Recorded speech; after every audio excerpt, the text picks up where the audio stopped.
Okay, I'm really very sorry that I'm a little late, but I got to talking with some friends and, well, you know how that goes. And I've got to do something really, really super duper quick, but I'm ready to. I've got my videos. I've got 4 of them queued up for Jenna. And we're going to start on that. I'm still trying to find this very, very emotional one, if it comes after or before the ones I have. So we're going to take care of that. And just have to get to one little thing because I have to leave a little thing here. And I just missed it. And oh, and if I don't know, I can't see the chat. But if 2 Scooters in the chat, make sure you give her the lovin's because the love out there because hard day, her daughter's birthday today.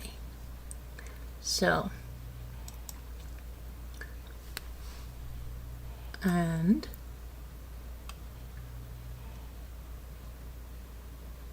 let's see here.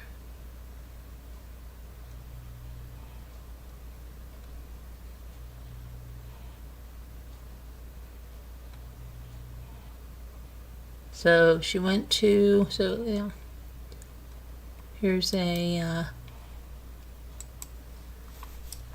what did I just do with this? Okay.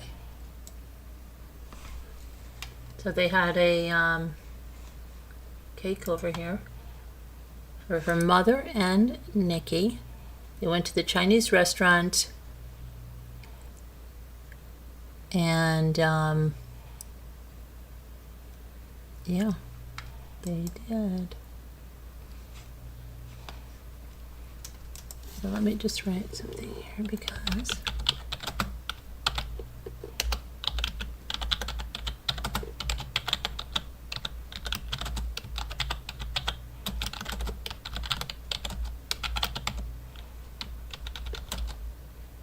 oh, it's not Nikki and your mom. I'm so sorry. I feel like it's mom because it's Apple's mom. You know what? I misread that, Scooter. You'd get a kick out of that one. If I would have went on with that one, right? You'd be like, where did you get that from?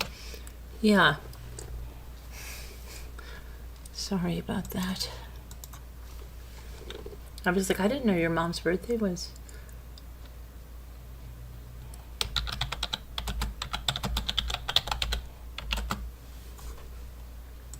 Okay.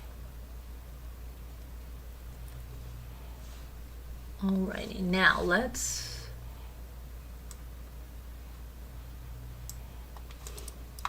me go to the chat, right? So I can see who's here. Here we are. Hi, Red Story. Hi, Gail B. I should be in live chat. Everybody make sure you're in live chat because top chat is just a joke. Gail B. Heart Made Wise. What happened, Heart? You just abandoned us. No goodbye, nothing. Hi, Angie Hensley. How are you? L, Slam RN, Tree Dog, Debbie 2 Scooter Chick.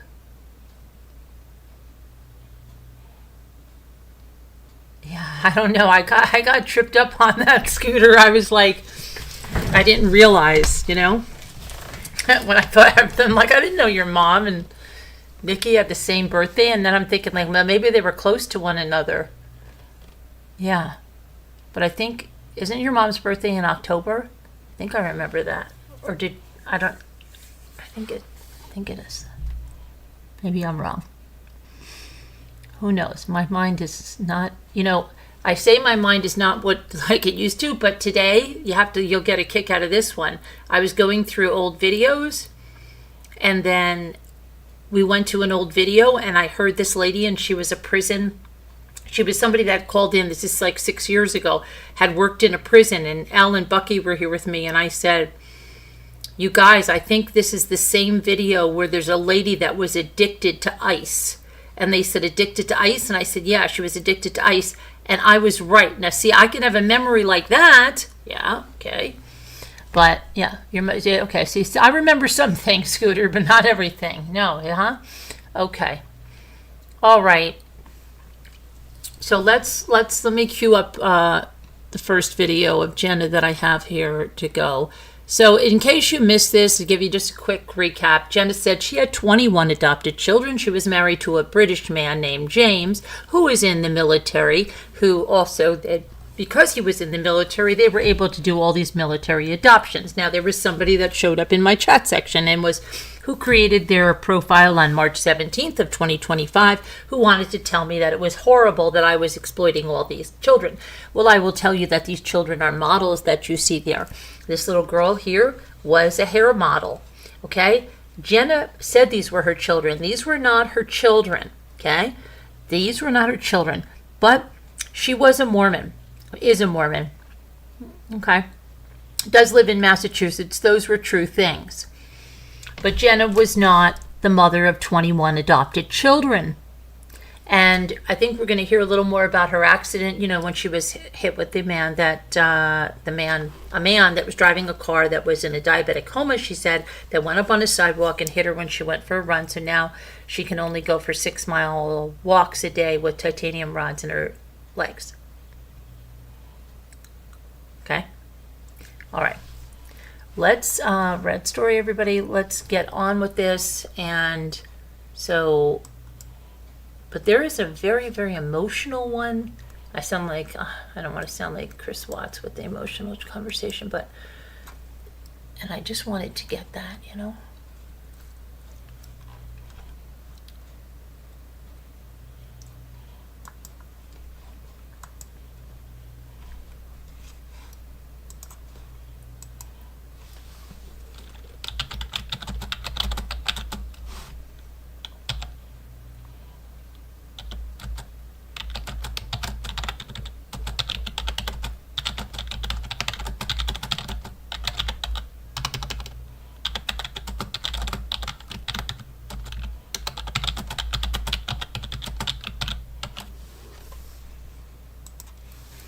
Okay. Now, let me go. Where did I put you, my little pretties? Okay, so the first one we're going to look at May 6th, 2019. Well, let me go to that. No, excuse me. Yeah. May 6th, 2019.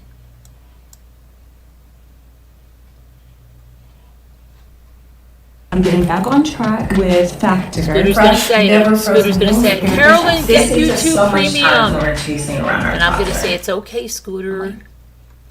So they were all together. I mean, they were all there, one big happy family. Oh, beautiful. Mm-hmm. That's a wonderful thing. Yeah. We have adoption. Wait a minute. Is this the case? Is this been in the news? Yes. Oh, wait a minute. Are you the one that sent it to me through my blog? No, I don't believe so. Your email doesn't begin with an M, does it? No. No. Okay. Then somebody else sent it to me. Is this the one where they were riding on horseback looking for them? Yeah. Yeah. So you've heard of it then? Yes, I did. So they haven't found either the mother or the baby? No, but they are saying it's a homicide. Okay, so a homicide by now, the father would be who? Aaliyah and Jasmine, it was, she moved into the suspect's house. That's not Jenna, okay. About like her personal effects, her Jenna's purse right and here. stuff, She's was that gonna come up. found or was it gone? I'm not too sure. I think that was still that was at the house. Can't even hear this person.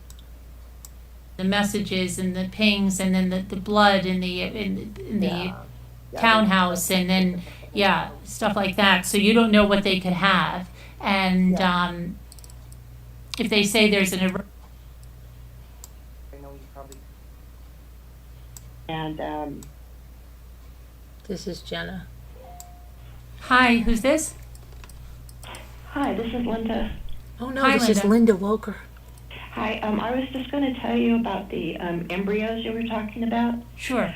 I have very good friends who, her and her husband were not able to have children. No, this might not be Linda. She really Welcome. wanted them, so Is it? they fertilized 6 eggs. So they had 6 embryos frozen, and she proceeded then to start using them, and they have 2 little boys, and they don't want any more children, but she's got 2 embryos left that are frozen, and so she has to pay money to them for them to keep the embryos still alive. No, that's not Linda Costs Wolfer. quite a bit, and and they will dispose of them if you want them to, but she told them no, absolutely not. So she's trying to figure out what to do, because she said she doesn't Does she have them, and if she's only in her 30s, did a baby, but there's a good chance that you won't, because you had a hard time. going to someone else or destroyed? No, I believe I'm a birth mother, but not really a birth mother, right? Yeah, it's very complicated. that we're able to do so many things that we never could before, and They had to give people want them to go anywhere else. I mean, she might as well Yeah. do it. I mean, it's, like I said, there's a lot of times they're not going to take,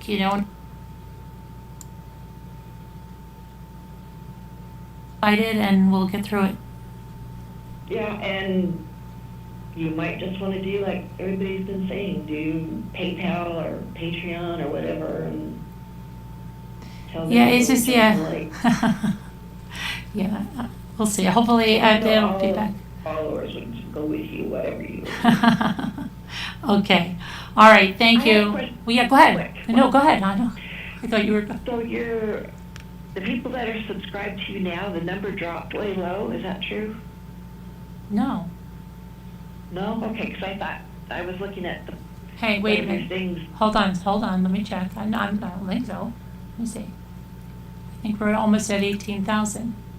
Yeah, 18K. It says we're close to it because it rounds it up for me, and if I have to go see the actual number, then I have to go into here. But Because it was only like maybe 3,000 or 4,000. yeah, no, So I was thinking more than that. 17,567. Every time you go over the 500, YouTube rounds you up to the next number. So they have me rounded up to 18,000. So no, we've been gaining subs. Good, So good. Okay, well, I'll let you go then, and everybody have a scared good me for a evening. minute. Okay. All right. Take Okay. care.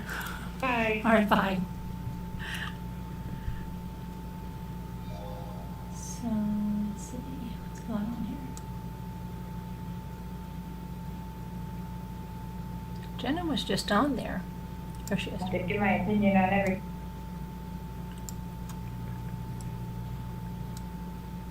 To the Watts tomorrow. To the Watts tomorrow.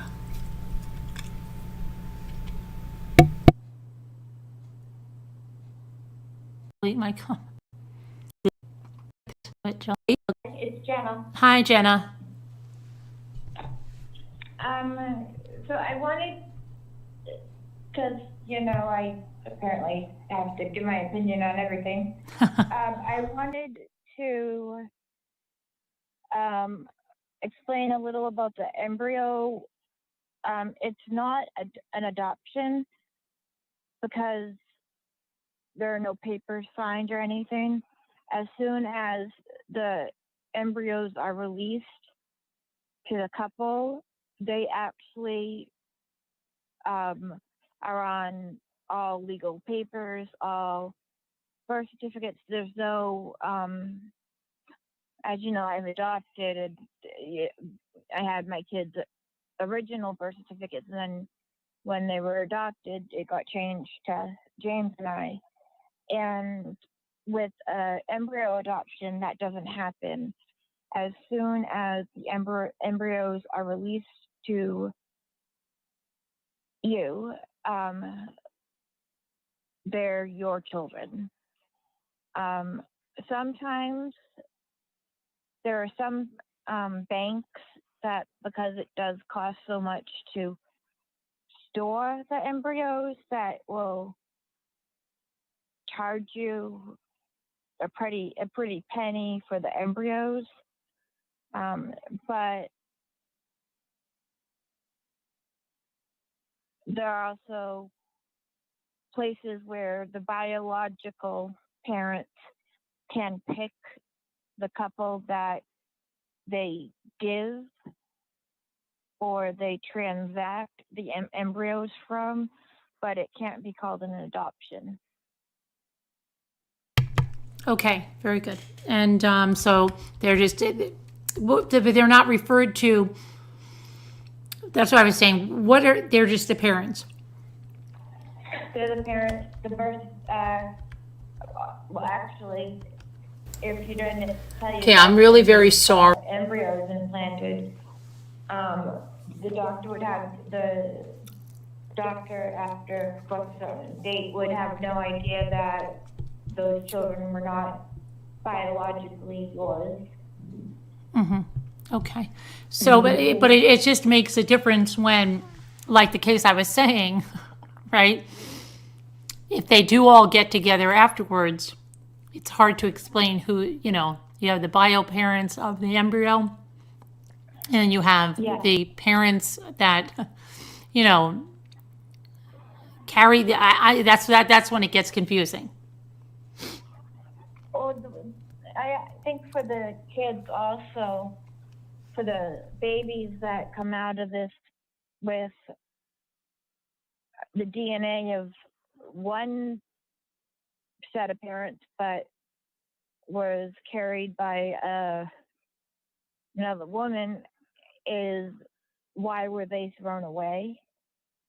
Why weren't we good enough to be had for the biological family?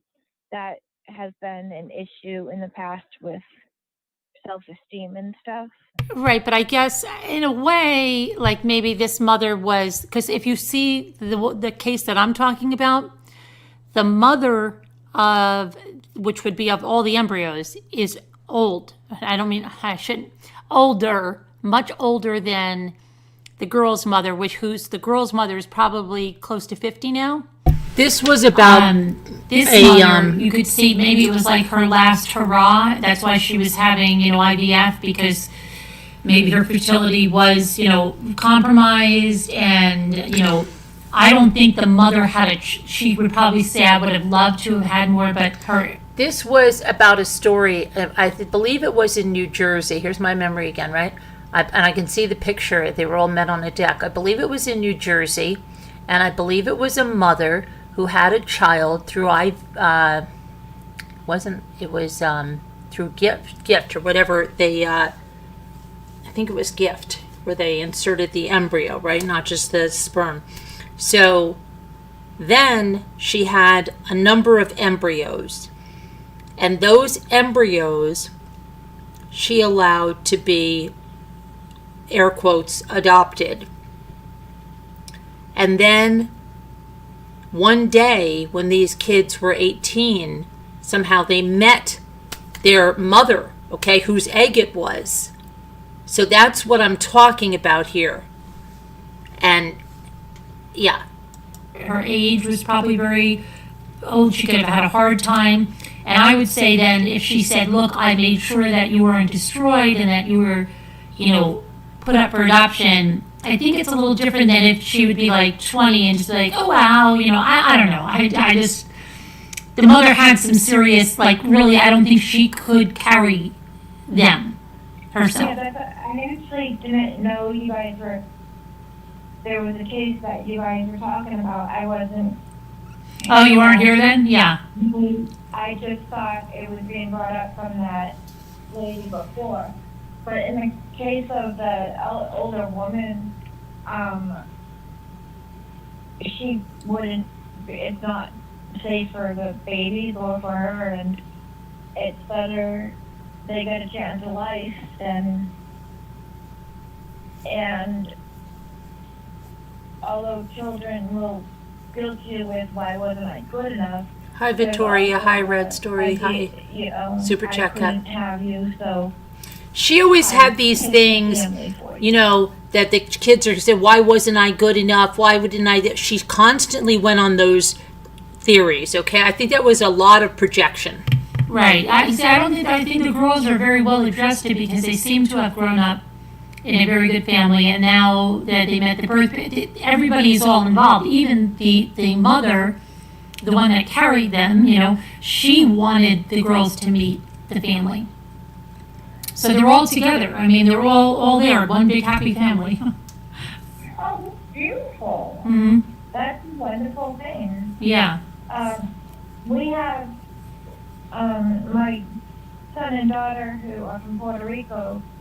When we adopted them, we just kind of kidnapped their grandparents. I remember you saying, yeah, you got their biological grandparents with you too, right? And all of my children call them Grandma and Papi and Mama, and That's great. it's a great. Sure. And then you've got 3 sets of grandparents living with you. Yeah, that's great. Yeah, sometimes we forget that Roberto and Isabel are not that old, Mm-hmm. because I think of them as my children's grandparents, but so are my parents. And my parents aren't that old, but I don't know why I do that, but What? See, with Jenna, I knew she was full of crap, okay? who But people, been into Embryo, like adoption, you need to be very careful, and but it I is not a couldn't legal prove it yet. adoption. They're legally yours. But it didn't ring Right. true. But I had to wait till I had proof. That And we do confront I've her. gotten a pretty penny from saying you have to sign this and this and this. And for couples who are trying to conceive but just can't, there's actually a study out that embryos from a different couple have a better chance of coming to be than your own embryos. Really? implanted Is that into you. true? Really? It's a study in London. Oh, in London. Yeah, that's all. That's good. I mean, that's good. And I don't know. It's a tough thing because I've seen people that there was a couple. What's worse is when you have one that wants to destroy them and one like in a divorce. I've seen that too. The husband wanted to destroy them, and the wife said, "No, I don't want to destroy them." And I think the judge ordered them destroyed. So. So they ordered them destroyed? I believe so. Yeah, there was a custody battle, and the husband said, "No, I don't want them, and I don't want them going to anyone else because I don't want any children of mine that I don't know." And the wife wanted them, and I believe the judge ordered them destroyed. I try not. I guess it would be obvious that I'm pro-life. I take children walking down the street. Right? Yeah. Take children walking. Yeah. No, down I know. the That's what I'm saying. There's a lot street. of There might be issues some truth to there, that. Involved. we don't a lot know. of ethical issues. Don't say that, I Jenna. think there should be a rule, because unless it's a weird situation where you can have a certain amount of eggs, embryos, but you can't have like 6. If it didn't work, you just try again, which I know would be expensive and really hard for the parents. But it also we wouldn't have this overload of embryos. Embries? Actually is a problem because of every state has a different law. Okay, Jenna. Yeah, I mean, it's a hard thing because a lot of women too that go and do that are older. They only have a limited window that they can harvest their eggs to create the embryos. Many of them, as they get older, can't even produce that many eggs. And they do have to take a fair amount of eggs because they could produce something like 10 eggs, and maybe only 3 embryos will be viable at the end. So you can't just say, oh, we'll just take 2, and the drugs they put them on, it's going to cause them to have more eggs, you know. So, yeah, there's a lot of dynamics to it. What about if, Oh my gosh. so they take the eggs, but they don't Fertilize them. Fertilize them. make them all embryos and then just Yeah, but I think they have to Because because some don't develop this properly. is what I'm saying. The women, if you watch any of these fertility We don't need to shows or whatever, they can take 10 eggs and fertilize them. understand why they couldn't take the eggs out, but Yeah. not fertilize them. Right, because the woman's going through, you know, hormone shots at this old woman that went through that, and then she said, they said, how was it being pregnant at 60? And she said, oh my gosh, I feel like somebody beat the crap out of you so much. Less or more ours. It's and all the children that are in our home, all the children we have adopted are our children, and there's nothing that would ever change that. Okay, Jen, except, the one thing that would change Yeah, that is I the mean, truth. It was great that, she doesn't have them. And that you take, you adopt these children, and like you said, these were children that were considered unadoptable, right? And that you've, loved them, and I think it's a wonderful thing. But there are people, you'll always get people that, either want to experience childbirth, or some men, just really, they're steadfast, and it has to be their own. As it doesn't mean that they wouldn't love another, but they're just like got that in their head. So. We've met people like that through our adoption Mm-hmm. group, things like that, and when we weighted, the scales, it was No doubt she says our adoption groups, no doubt this woman is on adoption group pages. She is saying that she's adopted all these children, and she's probably taking all of these women's stories, and maybe some of them also are lying, because that was very prevalent. We were just discussing that tonight, like the AOL chat rooms, full of people who were not who they said they were. In fact, in the early days of the internet, very few people were who they said they were. ridiculous. If somehow I end up pregnant the normal way, well, then it's meant to be. But I wouldn't Hi, trade any Dupin. of my children for a biological child, and I would never want them to feel like they weren't good enough. We had to have the biological child to complete our family. Right. Well, that's great. Then your children must feel, very loved, and it's great that you express that to them, because it's, maybe they do feel that way at some time. Like, if you could have biological children, would you have adopted us? Yeah, it's a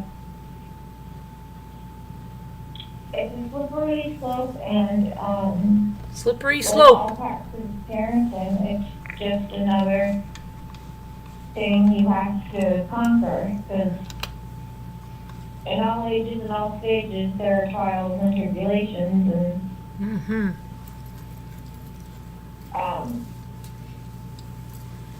for anyone who hasn't had children yet, Like you, Jenna?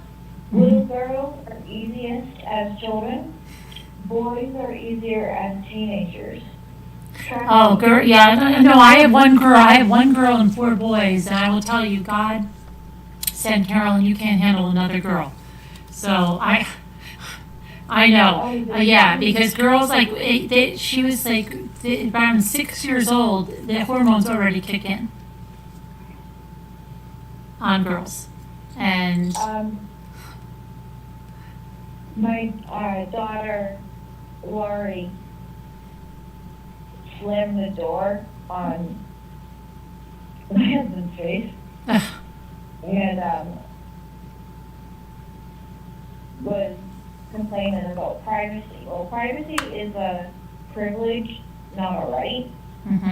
So we took her Really? door. Privacy? She has to earn it back. uh-huh. And we have to say, it's not the first time we've done it to the kids, but it's not child abuse.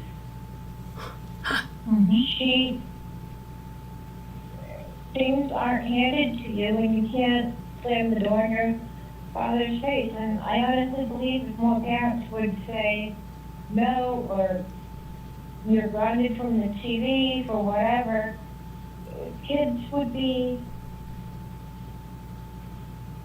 sane. Right, yeah. I mean, Look, they're not gonna hate you because you disciplined them. They're yeah. not gonna want you to choose because you want them to be their friend. Right. Yeah, no, I agree. There's a fine line, and you have to be a parent, and you have to not worry that they're going to hate you, because they're going to hate you, so you're the meanest parent in the world. Yeah. Okay. But Raising your girls at the same time, not my greatest idea. Dupe and delight. You Yeah. have 7 yeah, sons I and 1 imagine daughter. somebody's Wow. saying I have 2 daughters. I think teenagers in general. I mean now it's just with all the drug problems in the war in America. It's a hard time to raise teenagers, especially. It's a hard time to raise kids because there's so much of it, and it's a sad thing because a lot of it starts with pills in kids' homes, and it's scary. Yeah, it is. Well, technically, you raise children in 2 different generations. Yeah. Do you find one generation was easier than the other? Well, not my kids. My little ones are not teenagers yet, knock on wood. And so right now, they're still, they're not dealing with those issues yet. Ask me again when they're teenagers. But the teenage years are tough. They are. They are tough. They are tough. Before I go, there's a cute but weird story about one of my kids. So, you know that song "Go Getter" by Gold Digger by that rapper? Right. Yeah. Yep. Well, he's been saying, "I'm a gold digger," and something else that isn't swearing or inappropriate or anything. It's just, "I'm a gold digger. I want that money," whatever. And I said, Eric, do you know what that means? And he said, "Yeah, you're digging for gold." That's what we got from taking him to Alaska last year on a cruise where he got to mine for gold. Oh, too funny. He thinks Gold Digger, the song, is about people going out and digging for gold. Right. Yeah. It's funny. Yeah, it is. Yeah. But okay, so I think that embryos, surrogacy, adoption. We got it all tonight. Yeah. you would just Demonetized. Yes. today? Yesterday. Yep. What? Did they give you a reason? No, just a form letter. So I think it's hopefully just a they have artificial intelligent, they're not too intelligent, robots that go around and they take algorithms and things. And I think, because it's happened to others, that it's a false flag, and hopefully it should be resolved quickly. Which it was. It was the next day. Yeah, I know some people have, like, lost their channel completely and had to fight for it back. But you can keep doing them stuff, so. Yeah, no, a lot of times when they lose their channel completely, that is usually due to, like, they're striking out and they're getting strikes back, or they have, there's been objectionable content, stuff like that. Yeah. Okay. Well, where's that petition? The petition, do we have the link? I think, let me see if I still have the link on here. I don't know. Let me see if I have the link in here. Yeah, I do. I just put it up-to-date list. At Extreme Experience, we believe the world's most exciting cars should be accessible. Okay, so let's go to the next one. Hang on one second. So the next one would be 2 days after that.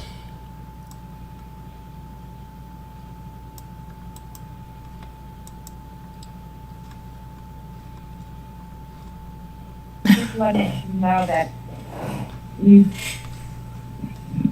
I'm definitely sharing your video, and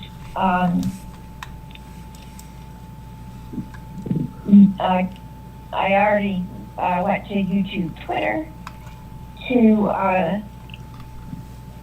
how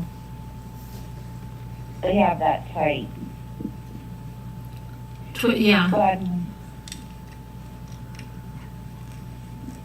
I'm so sorry to having to go through this, and it's a pain. And Yeah, it's just getting to be like just so frustrating, because I just don't understand why they won't even answer. That's the thing. That other guy, they gave him an answer like every time he tweeted, and we have like hundreds and hundreds of people tweeting, and they won't even give one answer. They won't even just say we're working on it. Nothing. It's ridiculous.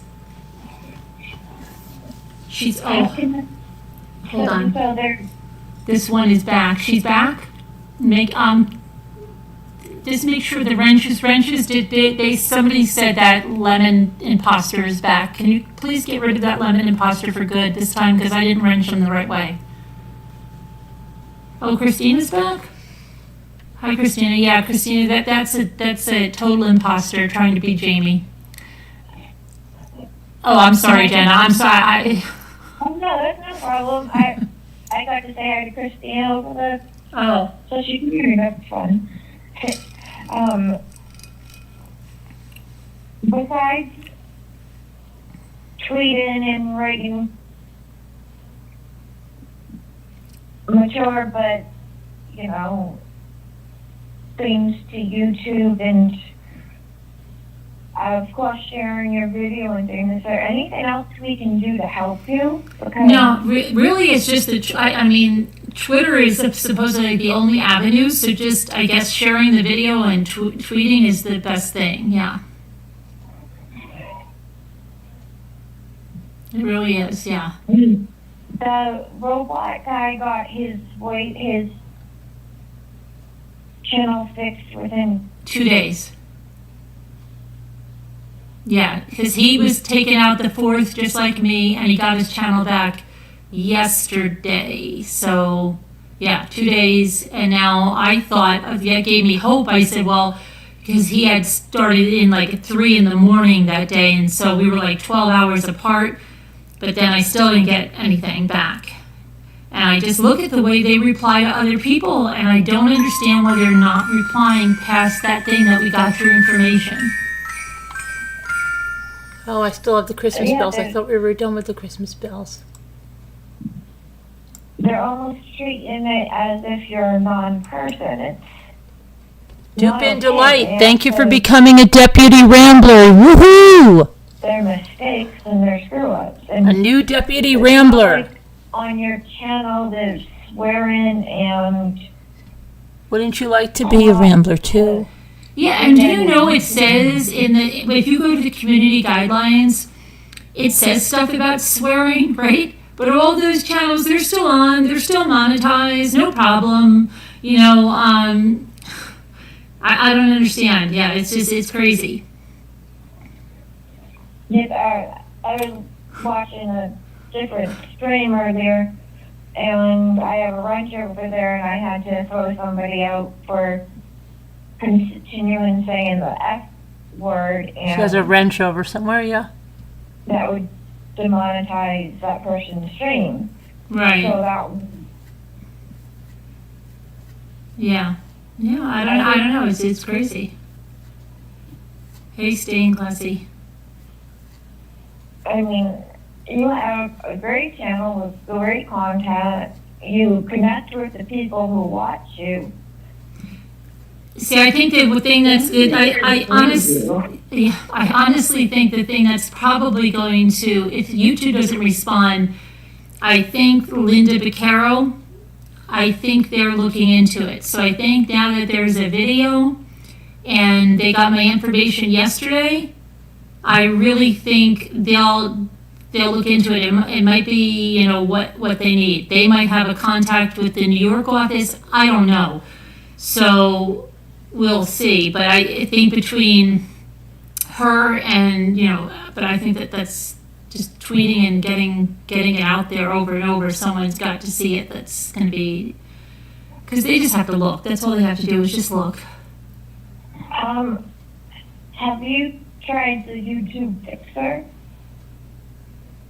That's not their channel name or anything, but whenever YouTubers have had issues, there's somebody they go to, and I can get you their name. You could send it to me by email. Sure. I have to get it from the two people I know that have it, but I will definitely. They call him the YouTube Fixer because usually within 24 hours he breaks somebody's knees. yeah, he goes mafia on them. The YouTube Fixer.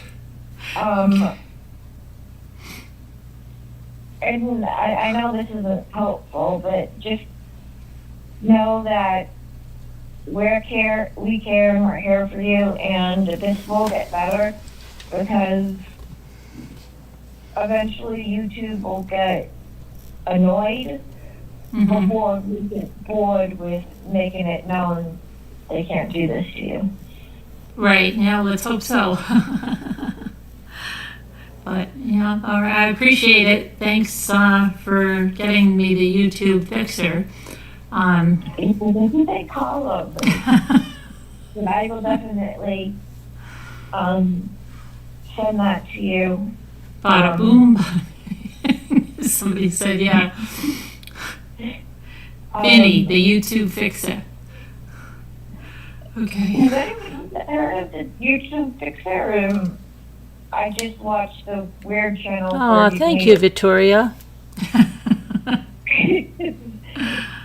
And I didn't know you didn't know about.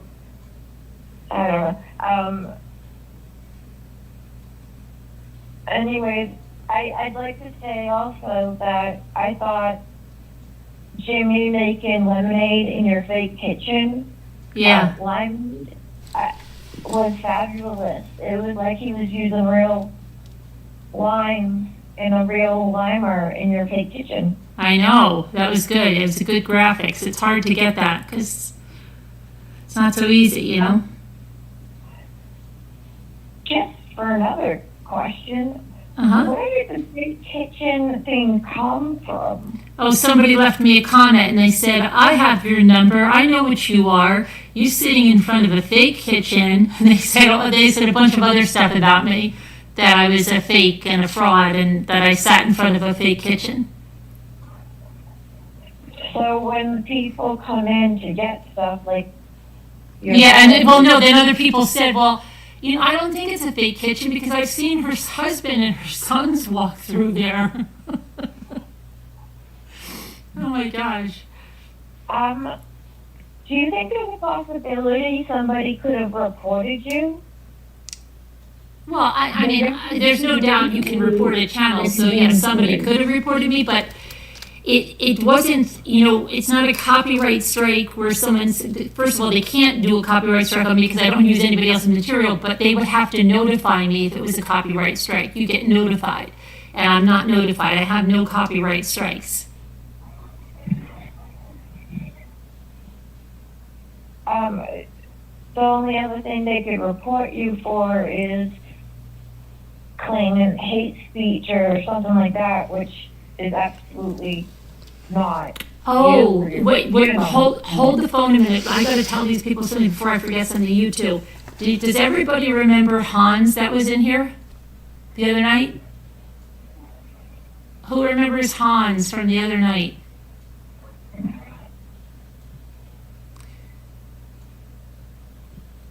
And do you remember there was somebody named like Otto?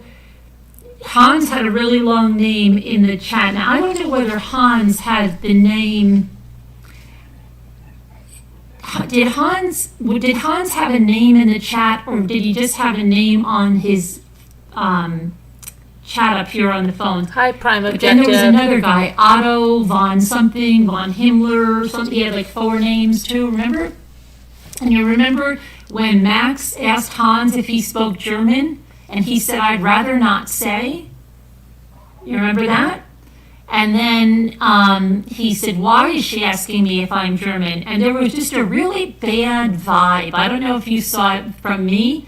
I had a very bad vibe when Hans was here. When he was in the chat window, he made me very uneasy because I didn't feel he was calling for the right reasons. He made me very, very uneasy, and I was so happy when he dropped off the first time, but then I was so happy when he dropped off the second time because somebody was talking and he dropped off because it brought a really bad vibe. I didn't like it. Well, somebody sent me a screenshot of Otto, who is Hans, because I don't think Hans had his own thing. Hans was Otto, because Otto would say, "Oh, I like Hans," and he'd say all kinds of things about Hans. Otto's profile, if you can still go to it, has a guy holding a sign that says, "Jews rape kids." And he is allowed on YouTube. And YouTube has no problem with him having that on his channel. What did the sign say? That Jews rape kids. Oh, That And that was And- on and the YouTube YouTube has channel, no and YouTube problem is with fine that. with that. No problem at No all. problem. I'm actually speechless. How is that allowed? How is it You're allowed? telling Who me. knows? And that guy gave me a really uneasy feeling. How many? You said it was Saturday? When did Hans come in? I'm trying to think. It wasn't yesterday. I think it might have been the day before yesterday. Or I just wanted to find out if it was before you were demonetized. I think I was. He called in? Yes, he called in. Twice he called in. Yeah. I don't think, I mean, whatever it was, remember he said he lived in Ohio, and then I said, "Do you follow the Chris Watts case?" And he said, "Yeah, as a matter of fact, I do." And then he I don't know, he added like something, but there was something very off about him. He was making me very uneasy. Like I should have just like kind of disconnected him. Is there a way that when you disconnect somebody, you can make sure they don't call back? Yeah, when I disconnect them, they won't be able to call back. That's why I didn't want to disconnect Max that time, because she wouldn't be able to call back in. Hi, who's this? I just want to make sure this is not Hans. Hi, who else is there? Let's see, it could just be that they're let's see. I have, hello? Hello? Yeah, who's this? Lindsay. Or Donna Stevens? Okay, so we've got Lindsay. I just want to see, who's the other person? Pardon? I just want to see if we have an answer on the second line, third line. Okay. Well, So we've the got other name Jenna, Lindsay, and who else is here? Windcatcher. Oh, Windcatcher. Okay, I just wanted to make sure Hans wasn't calling in. Yeah, I heard about Vaughn. She's nasty. So, how are you doing? How are you holding up? Oh, I'm okay. Today I was in fighting mode. So the AdSense was the biggest joke when I called Google, and they're like, oh, we don't provide, help on the phone. And I said, you don't have a supervisor? No, I don't have a supervisor. You don't have a supervisor? Really? There's nobody that can help me? No. I said, oh, she said, you can only get help through email. So she gives me an email address. As soon as I emailed it, I got back an automated response. It said, we can't provide any. Okay. Indicated me. Right. You Well, know, now somebody said because they're getting. PayPal instead. Right. I mean, this changes so much with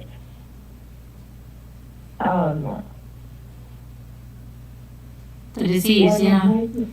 When my son was in preschool, he fell off something and cut his leg really badly. Oh, okay. Listen to her now. She says her son was the first case. Listen. Okay. And 17 of them have gone at least a year without a pop. But they don't have the cure. Oh my goodness. That's awesome. Well, it's his birthday. Was his birthday yesterday? Wait, what? Well, yeah. It was yesterday. It's. I know, it just went to the 8th, but yeah, you know what I mean. Their fees so that they took the sellers that were there. I don't know why, but I'm Lindsay Marie. I don't know why. I've got to figure out on that. Listen to what she says about her son. Just out of curiosity, you want to hear a funny story about my son's choices for birthday meals? Yeah. He's 11 on the 6th. Oh. So he wanted blueberry pancakes with maple syrup, whipped cream, and jimmies. Then he wanted a lava cake for lunch. So I was thinking diabetes will set in momentarily. Sugar high, sugar rush. For dinner, this is what he wanted. Swordfish with asparagus and broccoli and dirty rice. Wow. Weird. Oh, that's nice, Rad. Oh my goodness. That's awesome. Well, it's his birthday. Was his birthday yesterday? Wait, what? Well, yeah. It was yesterday. It's. I know, it just went to the 8th, but yeah, you know what I mean. Actually, there's something. Do you know how in the UK and in Europe there have been people that have been going through trials so they can, with HIV, to come up negative, to get it out of that? Cures, there we go. Medicine that has been working, and there's been cases that Oh yeah. my son, who I was just talking about, did both that trial. My husband's from the UK, so we were able to be in London, and he hasn't shown a positive in 5 years. Oh wow, that's great. If any, they need to get that med over here. Well, it's a bunch of meds, but I thought they had that over here because I saw some something about down like in the South, and they said, now we have medication that, takes it out of your body. You're not even detectable. And they said that the people in the South, they just weren't they just didn't know to go. And then they were taking the people to clinics and showing them and getting them the meds. So I thought they had that stuff here. They do. Well, they do have some kinds, but they don't have the cure. They have the CBC has passed where you can have the medicine that can make it non-detectable, right? So less and less and less. Mm-hmm. But there's no true 100% cure yet in America because the CDC won't allow it. The CBC. She means the CDC. And I know 22 people that were in the trial that my son was in, and 17 of them have gone at least a year without a positive. And they went into my son's bone marrow and whatever else blood could be or the disease could be, and they said he is no longer considered a child with HIV. It's not anything that will cause an issue. We of course will get him tested whenever, but it's out of his system completely. I saw a story about another lady that adopted a little girl and the same exact thing. She was on the news. She adopted a little girl. The little girl doesn't have it in her system at all anymore. Was this in the United States? I think so. Yeah, it was a single. I believe it was a single mother, and the girl's like maybe 8 or 9 now. Well, that's fabulous.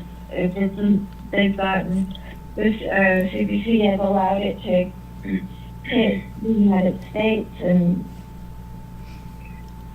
I mean, right, this changes so much with the disease.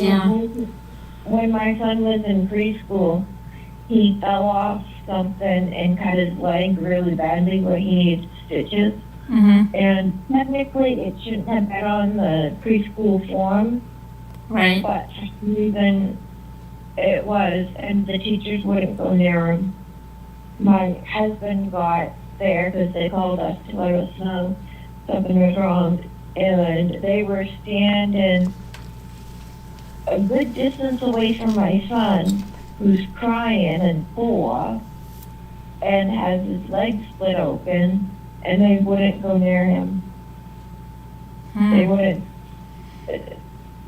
They couldn't get the school nurse or someone that was qualified, or if they were. Did they have a nurse there? No, they didn't, and they also no longer are in business.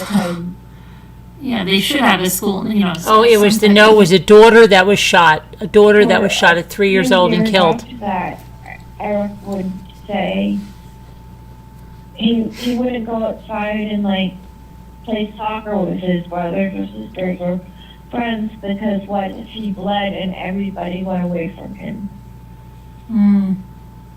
Now my husband scooped him right up and hugged him tight and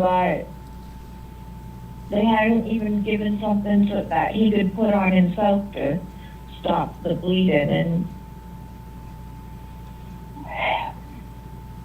but all these years later, they didn't think he'd live because he was from Africa, but 11 years old, and he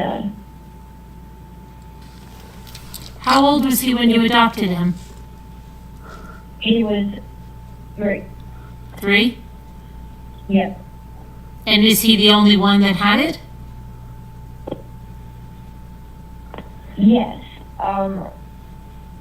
He had our daughter Emma, which we did not do the EE thing on purpose, is his full biological, Mm-hmm. but we had adopted Eric in March, and she was pregnant with Emma, and we paid for her to have a C-section Uh-huh. to go this way to deliver a baby.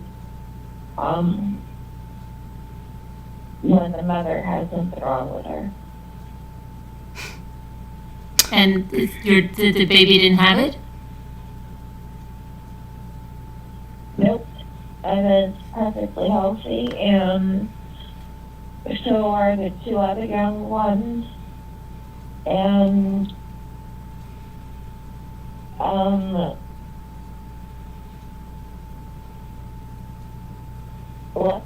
I don't want to say luckily only Eric, because he went through so much for all those years. Yeah. Well, I mean, yeah, I mean, there was a lot of stigma definitely around that, you know? Because I remember even seeing, you know, like, I think it was Chicago Hope or something. They even showed, there was one where I don't even remember that doctor's name, but the woman came in the emergency room and she said that she was HIV positive, and he like recoiled for a minute from her. So yeah, I mean, there was definitely a phobia. I don't, you know, so they probably, I don't know if they had been educated on the transmission or what to do, but they should have been. I was a daycare teacher while I was in college, and I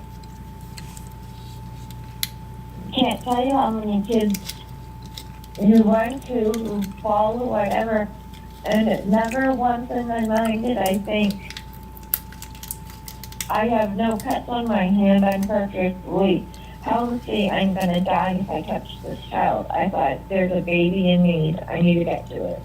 Mm-hmm. And we didn't tell members of family about Eric's diagnosis because of the stigma and but he's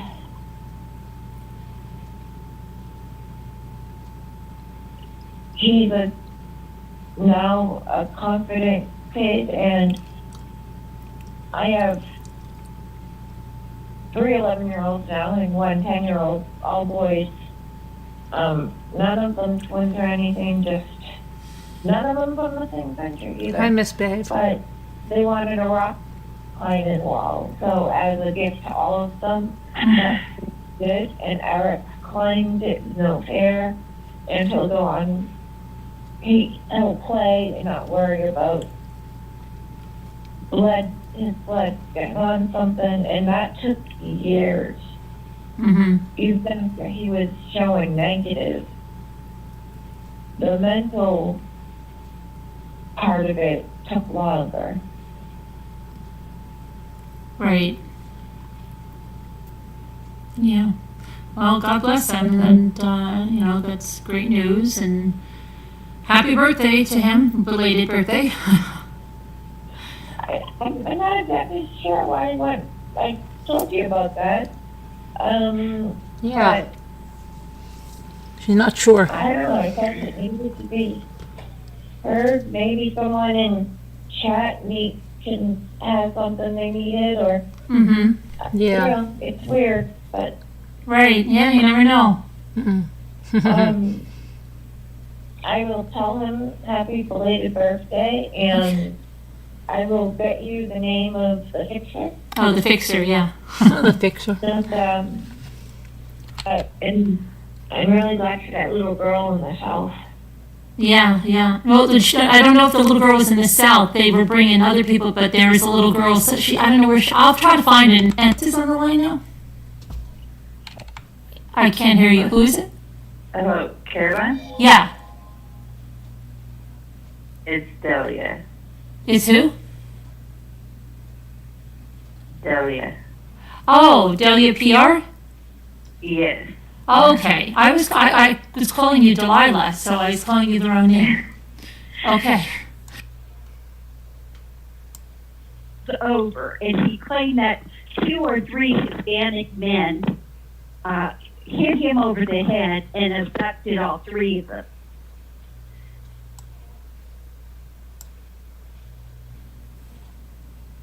Yeah, because when I seen you upset, I was like, oh my God, no, I can't lose Carolyn. What am I going to do?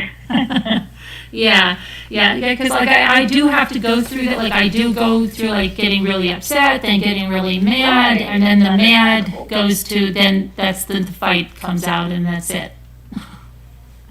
Well, it's personal because all the hours you've done and how invested you've become, and Right, it just one feels of the like one channels that don't use the F word out of every other word that comes out of your mouth, or call the cops on one another, or start alliances, and you know, dog on Shanann's family, and take back donations, and I can go on and on and on. Oh, I know. I'm telling you, what hurts the most is when people say, "Oh, it's karma because she doesn't like the Watts." That's what they say, the Watts, and I just feel like saying, "Are you out of your mind?" Okay, you know, I mean, they're just, it's so ridiculous. It's so ridiculous. Hurts a lot. Yeah. Well, I mean, like, you know, you've been reading the Discovery, you stay on the facts. I mean, there's Right. there's other YouTube channels that have even a larger people that subscribe to them that are basically throwing out all these other theories, and Right. they're not getting shut down. Yeah, I know. I don't get it, but yeah. But yeah, and I looked today because I looked at tags today, and I looked at other channels, and they had true crime all over, and they're still monetized. So I'm very confused. Totally, I don't even think that is the thing. Even though I went in and took out, you know, like I went in through there last night and today and started taking true crime out of stuff and just putting like true case chat and changing things.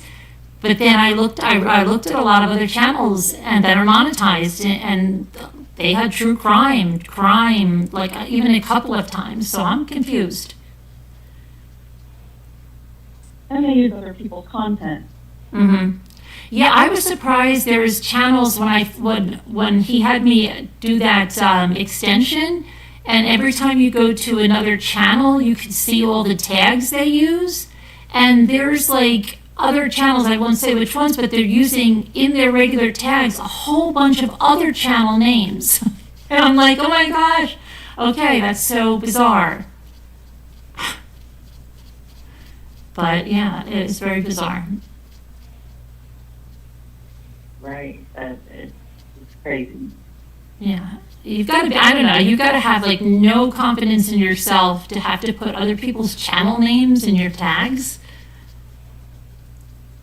I don't get it, you know.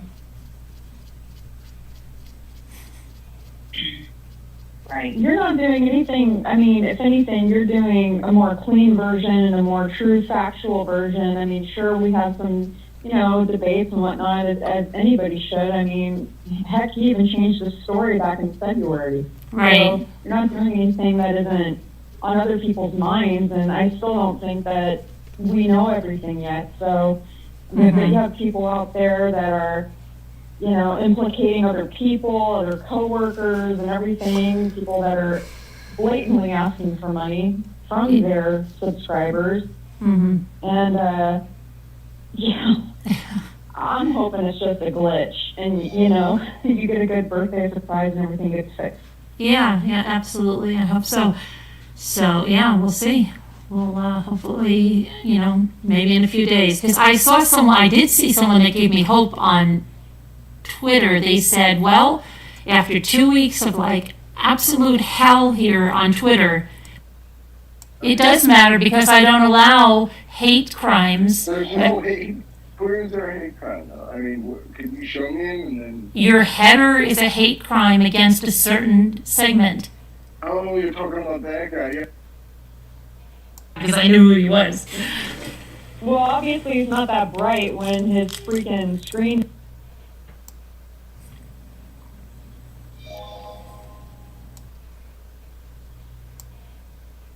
Enjoy stuff. At Wayfair, we get pretty excited about furniture. Around here, it's not a patio, it's patio. Oh, I love those. So much.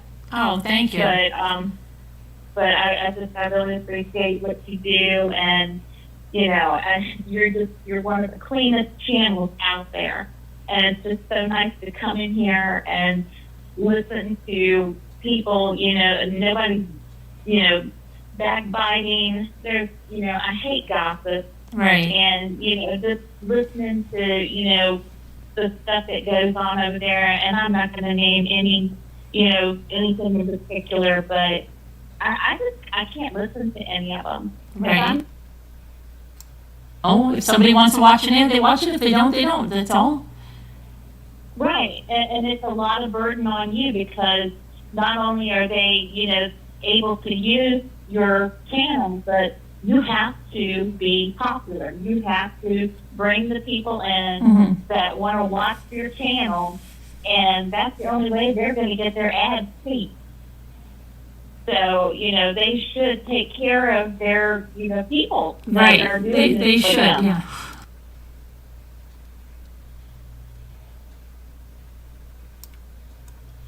There's that guy, Jake Paul's on a video where... Yeah, he showed Hank.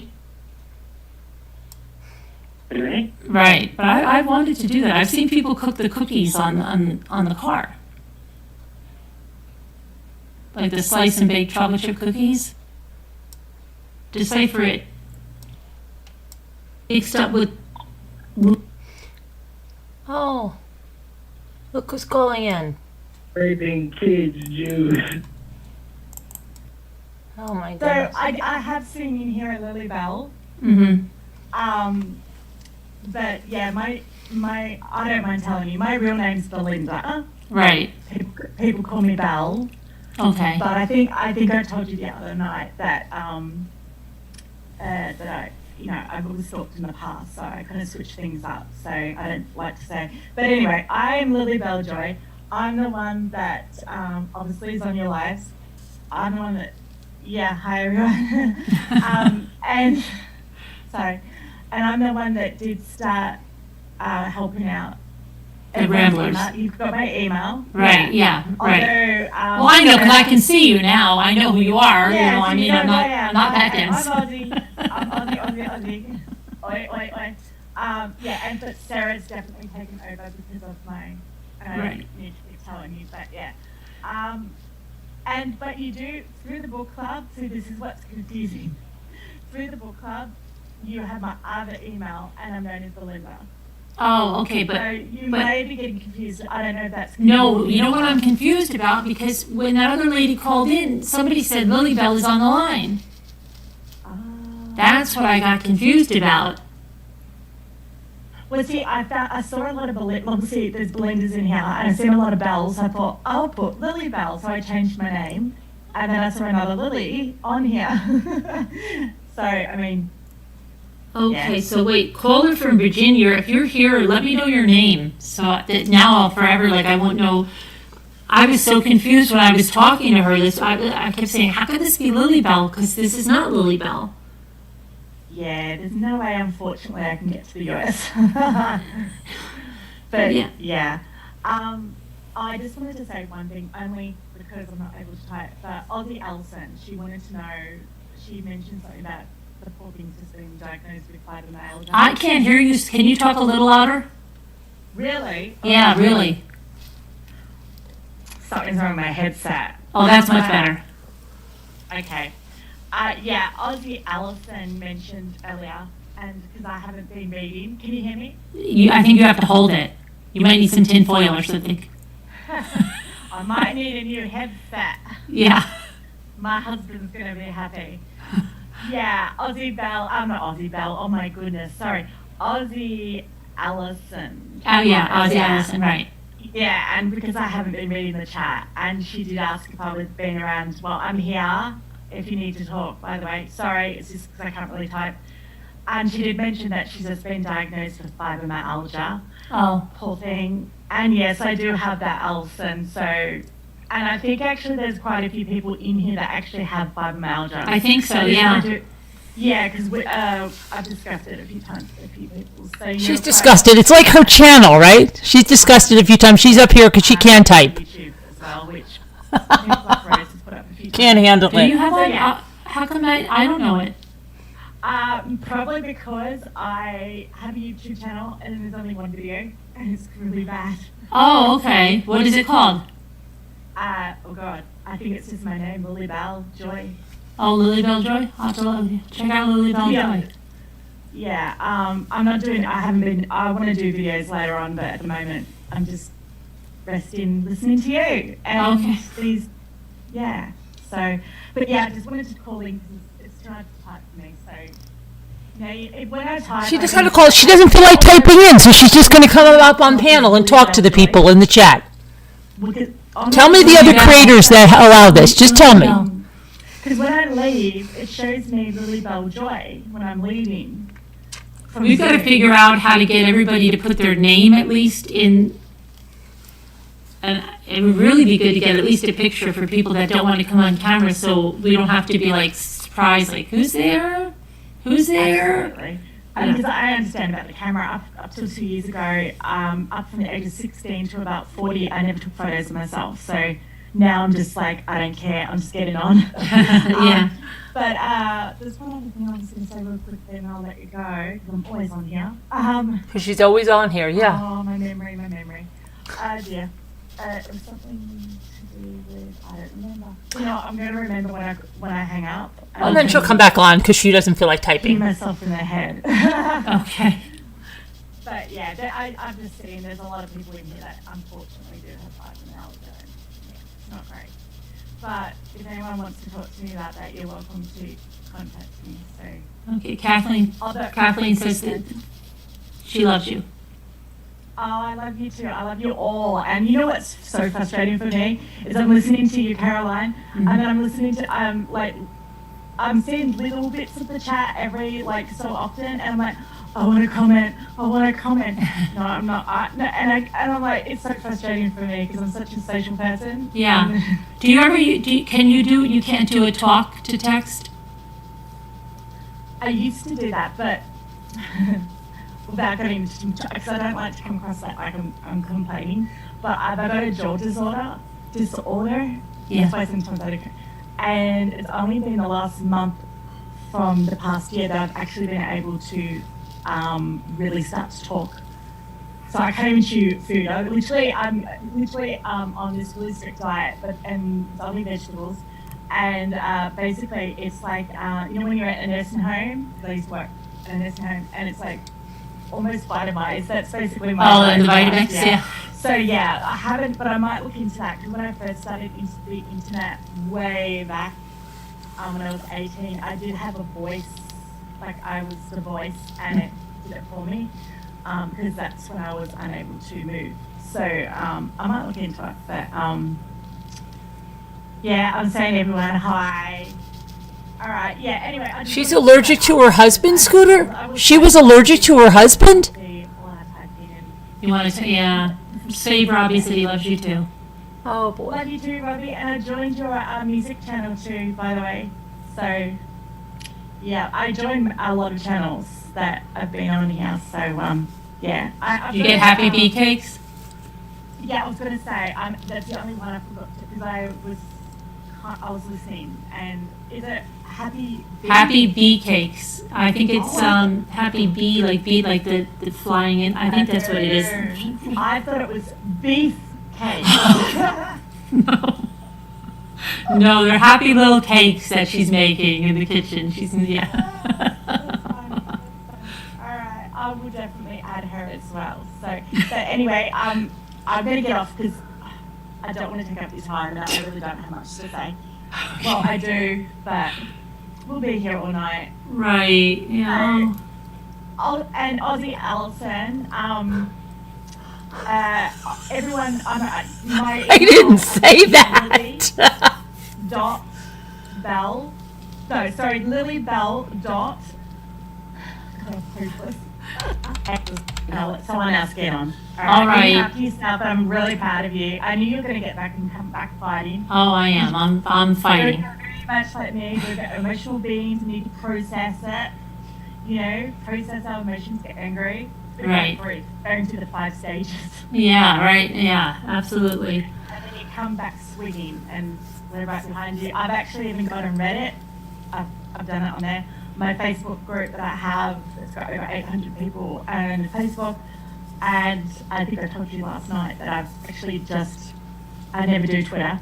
Mhm. And I'm actually even going to do Instagram for you. Oh, wow. Okay, we'll get you out there. All right. And then you might be just Instagramming your life away. Well, I'm really, really good at things, but Instagram,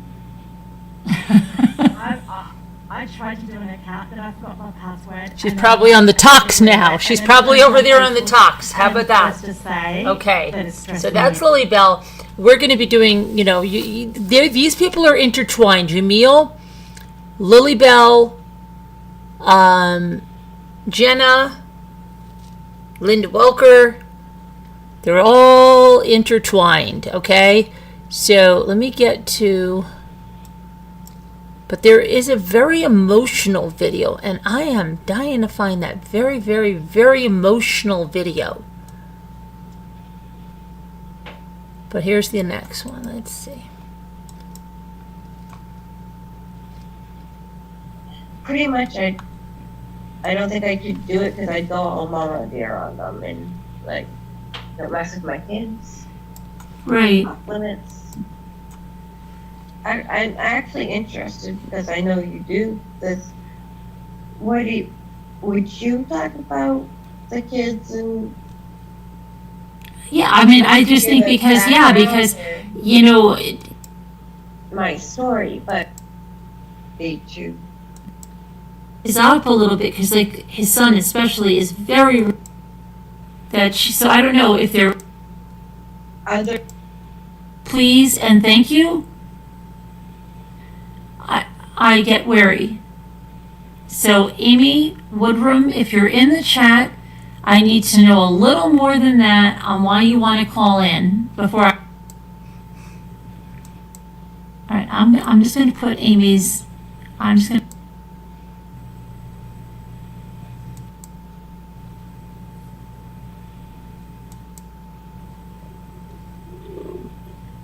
I'm wondering if she's alone and she's scared. Oh no. Joanne, does it hurt like anxiety? Oh, this is when Joanne Dallas was having a heart attack or Joanne, I something? would call, when I was here with just the little kids and I didn't know what it was, I started to get really scared and freaked out, and I ended up calling the ambulance. Oh, this is when Joanne And Dallas... I felt much better. Remember They'll that? bring like a portable She came in and EKG said she was having a heart they'll tell attack you in the right chat. away Who if remembers it's your that? heart or not. And then they took me in anyway, and they found out I happened to be anemic and just a bunch of other stuff. But thankfully, it wasn't a heart attack. But it's always best. You'll feel better to get it checked out. I would definitely call. You're so kind.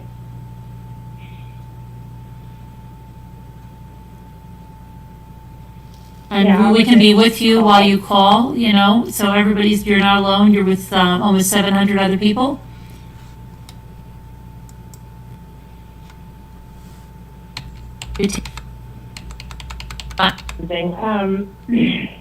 After watching the whole forensics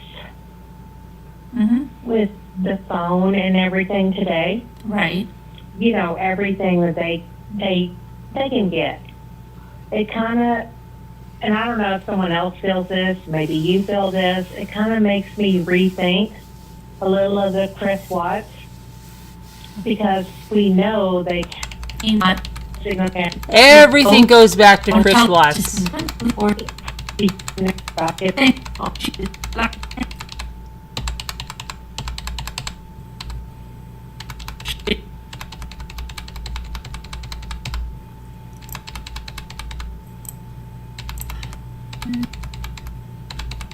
for to there's such a blatant error.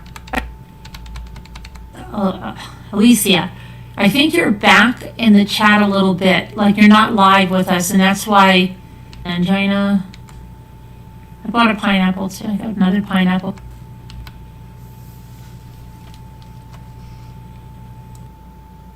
On a new house, and no, the bananas.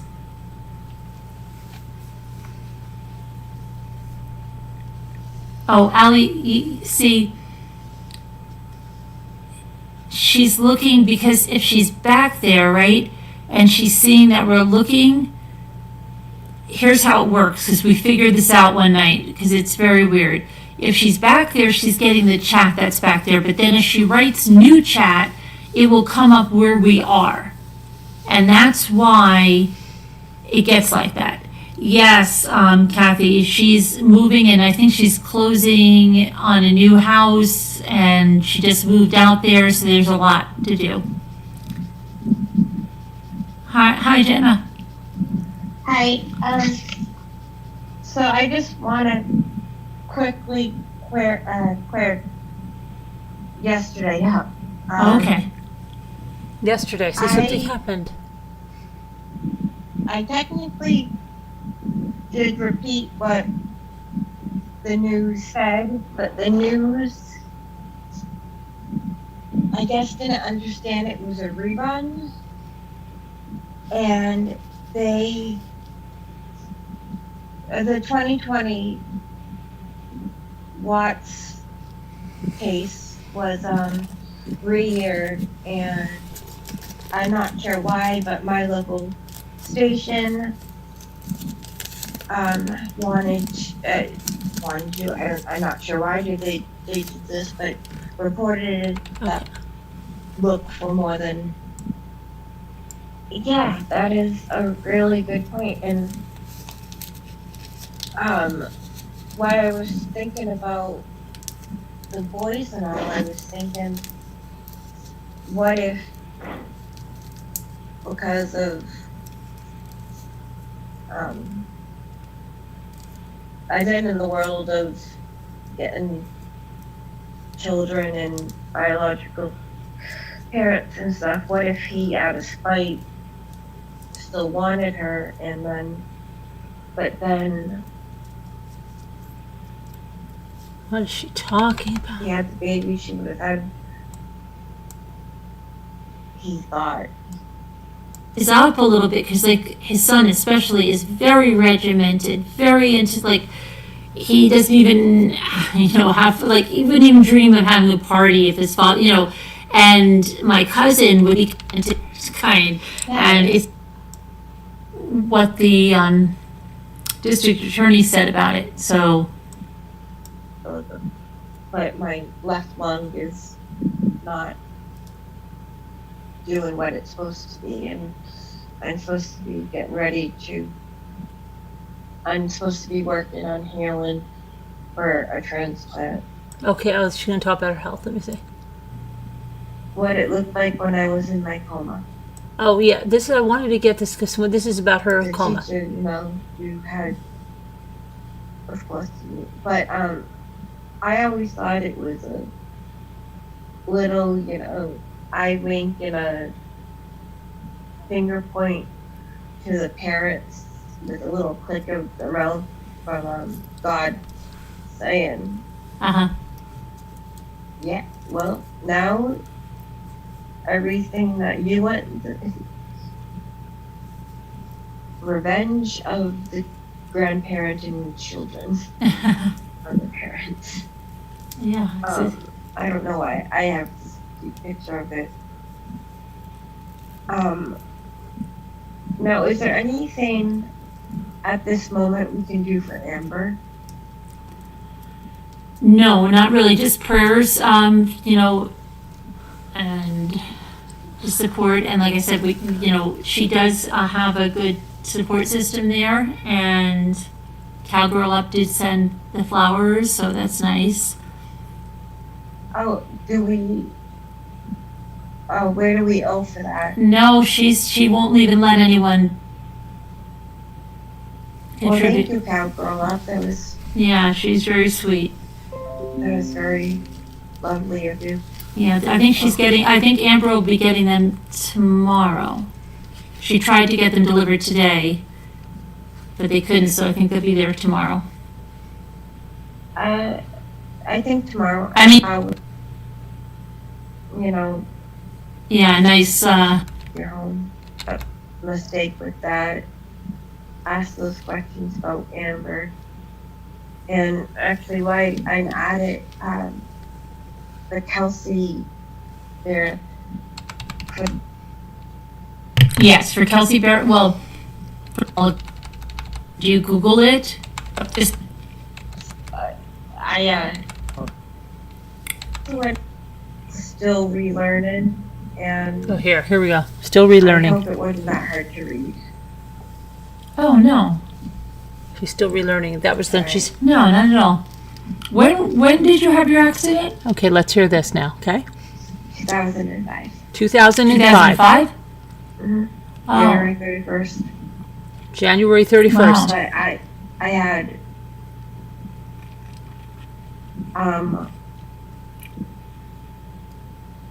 are you squeamish? Are you squeamish?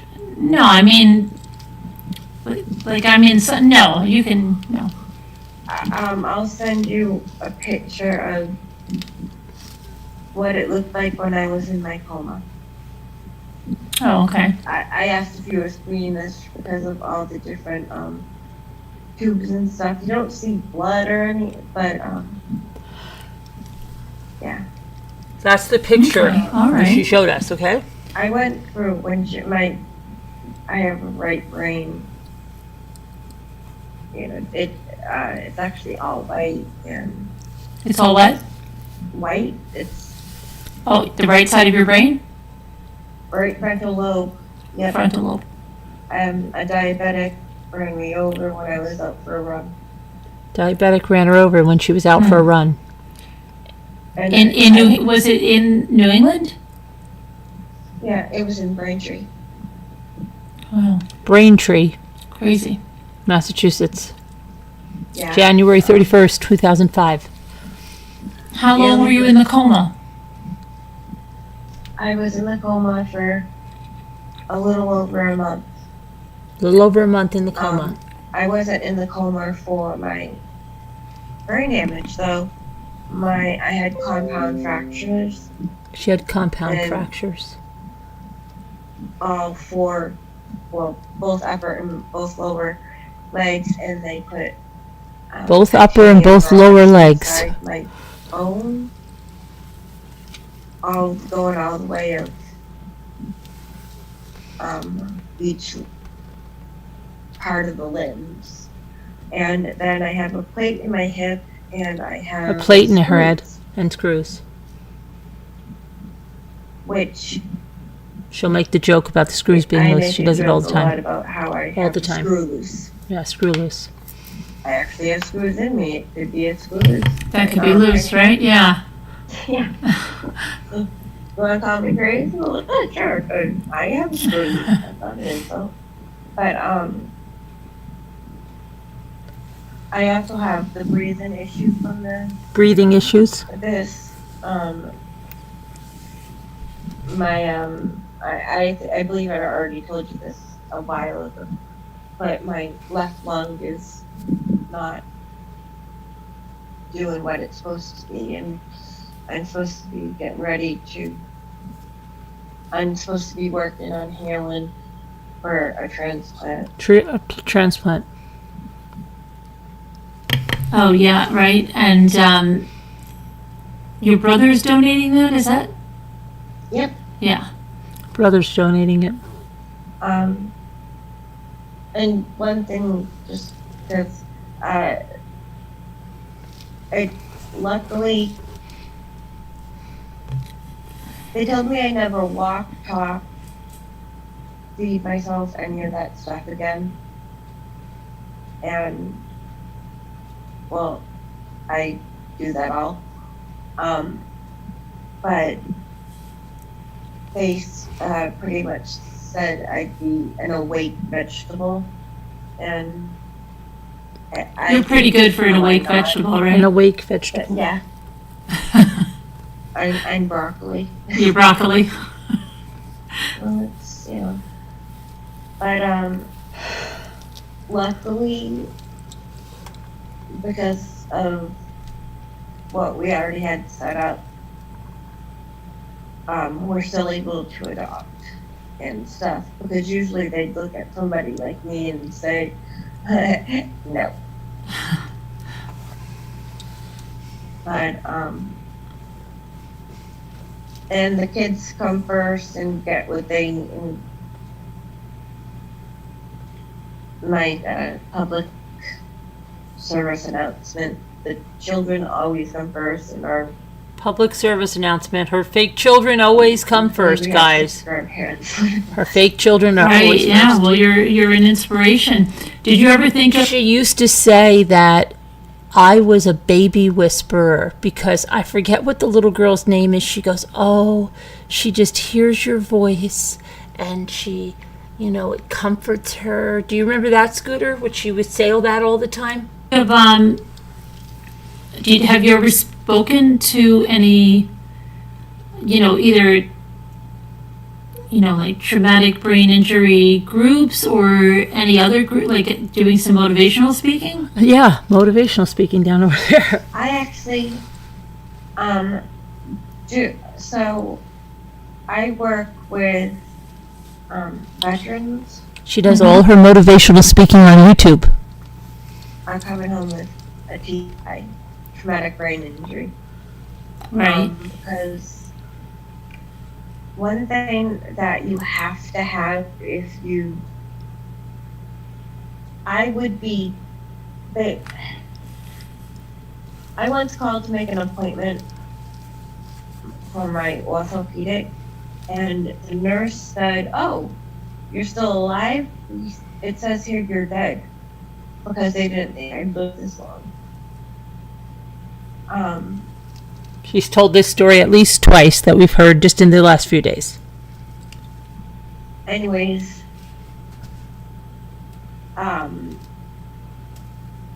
so through Skype and stuff, I work with veterans from when they come in, and then as they move up in the ranks of Oh, rad, I was not buying the this. failure, get their healing, to when the hardest part happens, which most people would think would be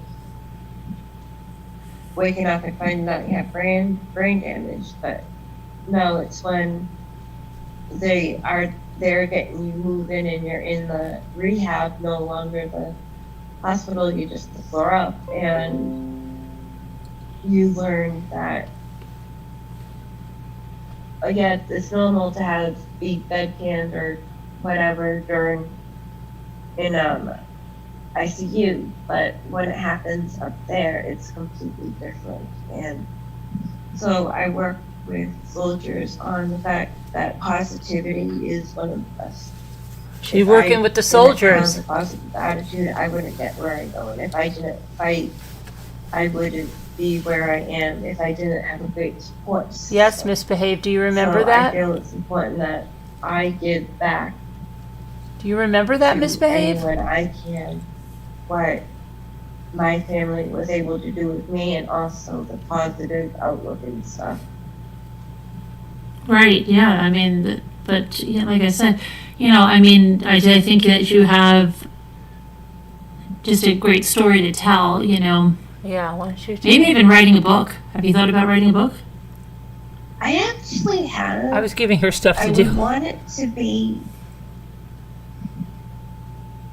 Oh, okay, Misbehave. I would want it to be about. I remember there was a friend of Amber's. Her name started with Ray, and she used to be here. I would want it my story, but I would want it to be able to help. So Yeah, like over. Well, but wouldn't yeah, your but you story help? overcome the odds of being an awake vegetable. Is that what they called you? Yep, an awake vegetable. Right. So, yeah, you defied, you know, the odds, and I think it would be very inspirational. Yeah, so get writing it, You know, Jenna. it would be positive. It would be for whatever someone's facing, you know, that it's not written out there. The doctors don't have all the answers, and you can, you know, just rise above some of the grim prognoses that are out there, and that doesn't have to define you. Yeah, and it's my favorite when I work with soldiers and stuff. My favorite thing is when now I'm with them as long as they want me. But when they're going home and they have that I can do this attitude, and if you have a negative thought or bad day, Hi, that's Alicia okay, but Nelson. don't let it affect your tomorrow. Oh, I have a lot of chapters and right you've got in a my lot book. of, you know, positive, definitely a positive attitude, but also a positive quote. So I think, yeah, and then when you add the 21 kids, you've really got quite a book. You really got quite a book. It's Christina called said it's called Fiction. Sharon said it would make a great movie. It's called Fiction. Who would I want to play? Who would you want to play with you? Oh boy. I'm actually not sure if I'd put the children in it. She put the because children in the movie. Because they're not real? I don't that's a know. battle of so the injury and the positive. I'd mention the kids, but I don't think I'd put them because They're not real. I don't want to put more pressure on them than they already have, and it's She's such a good mother, fake mother. She's such a good fake mother. Right. when you're a child, and You're a perfect fake mother, Jenna. I don't, it's a Dr. Phil quote, but I believe it wholeheartedly. Dr. Phil, I come. do not believe in giving children jobs Mm-hmm. in the family. And also, I don't want them to have to explain, well, yes, I'm this or that, and pretty much I don't think I could do it because I'd go all mama bear on them. And All mama bear. don't mess with my kids. Don't mess with her Right. kids. Her fake kids, guys. I'm actually interested because I know you do this. Would you talk about the kids and? Yeah, I mean, I just think because you know, you'd want to, because you're very you know, you're very positive about adoption, and I think also the kind of adoption that you promote, a lot of people don't know about it. So I think that you would want to mention it in that it could help other families that are looking into that. So, I mean, you could put as much as you know, but I just think not the fact that you have 21 kids is not conventional at all. So yes, I would definitely yeah, put that Alicia. in there I mean, because Alicia. It's been nonstop. helps people, but it's also very inspiring and not something that you hear about every day. Especially after the type of injury that you had. Right. We had our first two. We had Izzy and Carl. Oh, you had, okay. But still, okay, so, all right, so what was it, 19 after that? Well, including Keisha, the 20. Oh, Keisha, the 3-year-old that was shot and killed at the courthouse. Remember? Don't forget that. Yeah.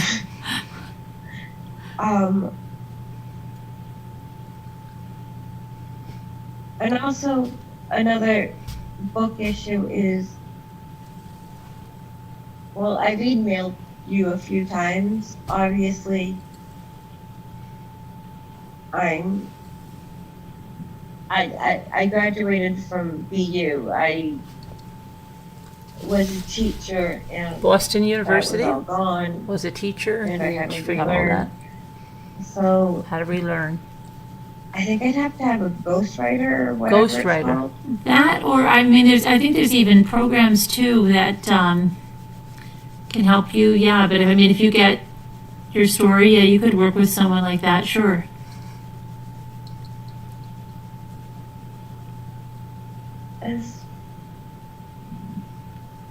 I've never really talked about this outside of my family. I thought you did this down at the veterans. Only reason I would do it is if it would help somebody. Well, I'm sure it would help someone. Yeah. Yeah. Don't you think so? I think. Jenna Pinocchio. Don't you maybe? I mean, you know, I don't know, because I know like motivational speaker like Why don't you do some TED Les Talks? Brown. I don't know if you've ever heard of Les Brown, and he's a tremendous motivational speaker.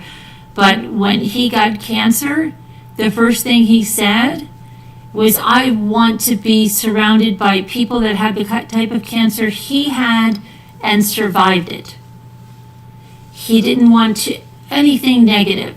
And I think that's so important, because so many people, you know, look up to an authority like a specialist or whatever. And if the specialist says, this is the way it is, and, you know, you're not going to beat this, it's a terrible mindset.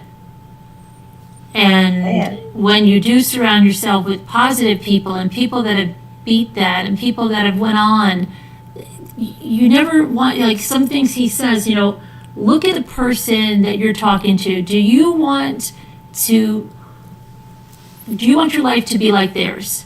Okay, because there's so many negative people. Like there's so many negative people. Like you could go to the next person and say, hey, you know what, I'm going to write a book. And they'll be like, oh, come on, Jenna, don't write that book. Come on.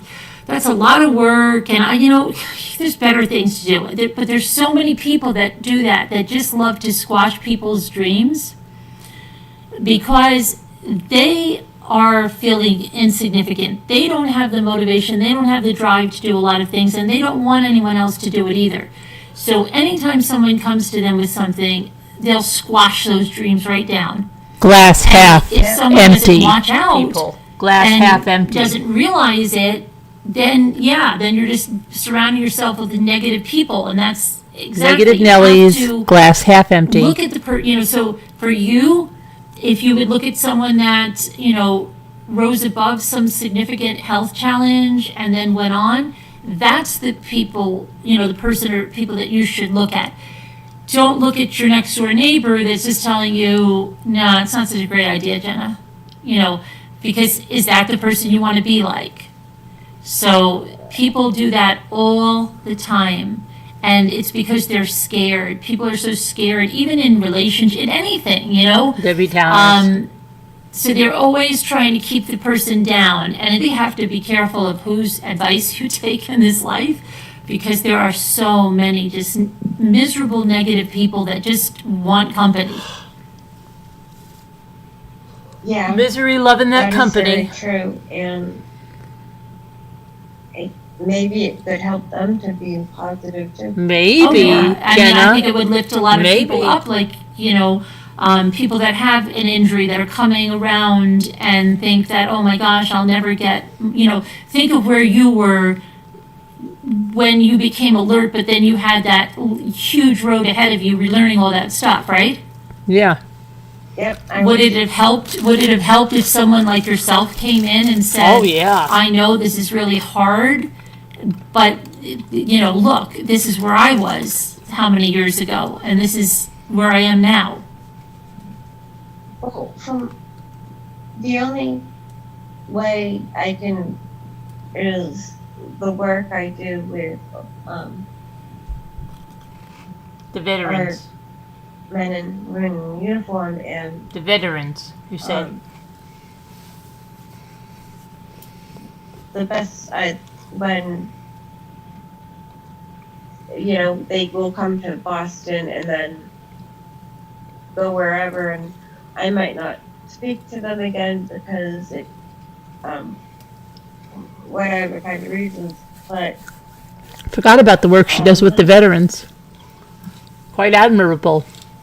No matter, I have not had a single person that hasn't asked if before they leave to go home, if they're not from around here, could we meet up? I just want to meet you in person and give you a hug. And I have to tell you, the selfish part of me loves that because, ooh, me. But Me. That's the truth. I also think this guy'd be crazy. There's no way I affected his life that Oh, wow. There's no way she affected his life like that. Then you have, I don't know, now I sound selfish and. No, you're not, but you Now do she affect, sounds selfish. their lives. So it's a. Sometimes that's just, all it takes is saying one thing to someone to change everything, Yeah. Why am I crying? James and Philly and stuff. Why am I crying? That a lot of people, I'm not sure if they realize this or not. They're right with you. We're right behind. Why am I crying? We were there for you as I had to relearn to do everything. And, they get busy. And my Ash said to me a few years ago, it's been so many years, get over it. And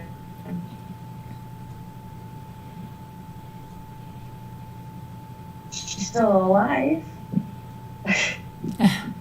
And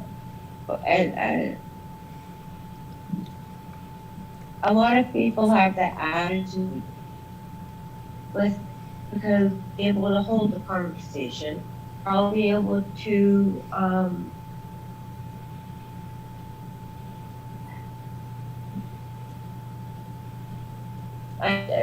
kids first, which is important to me. And so they think, oh, it's not it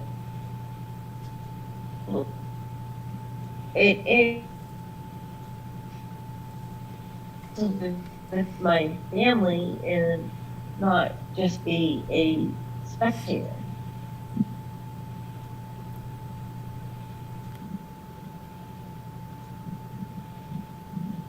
Talk to Text doesn't understand my accent and my speech impediment. Yeah, too much. It's now that I know she's a liar, Red Story. And it's been it's been 6 years. Yeah, I'm a very big empath, and that's probably how people take advantage of me all the time. And it is. I think they put it in there.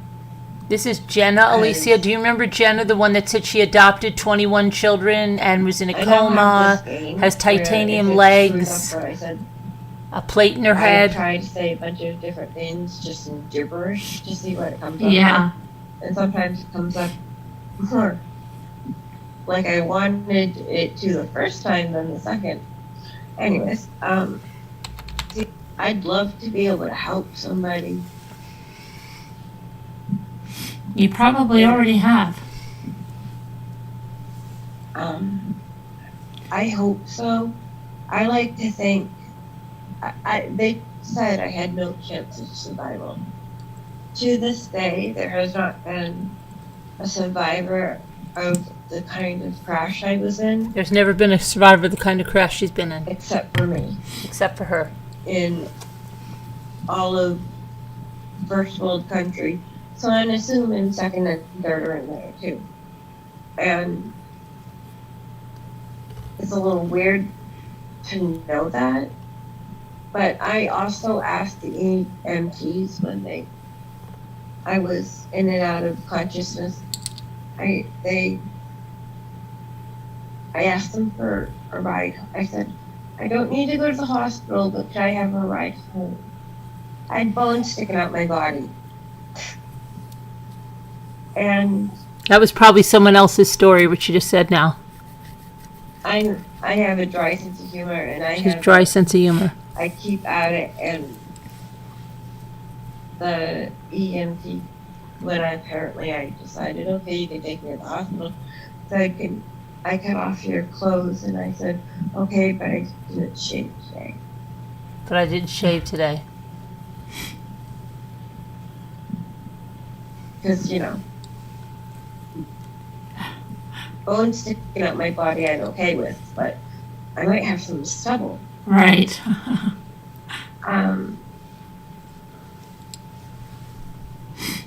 Also, something that I would want to put out, which I'd like to know your opinion on this stuff, that when you do have those bad days, when you do have those days where getting out of bed hurts so badly you cry, every day will not be like that. And it's okay to have a bad day, as long as you don't allow the bad day to control not even the entire day, let alone. And also listen to your body. If you need to rest and sleep, you need to.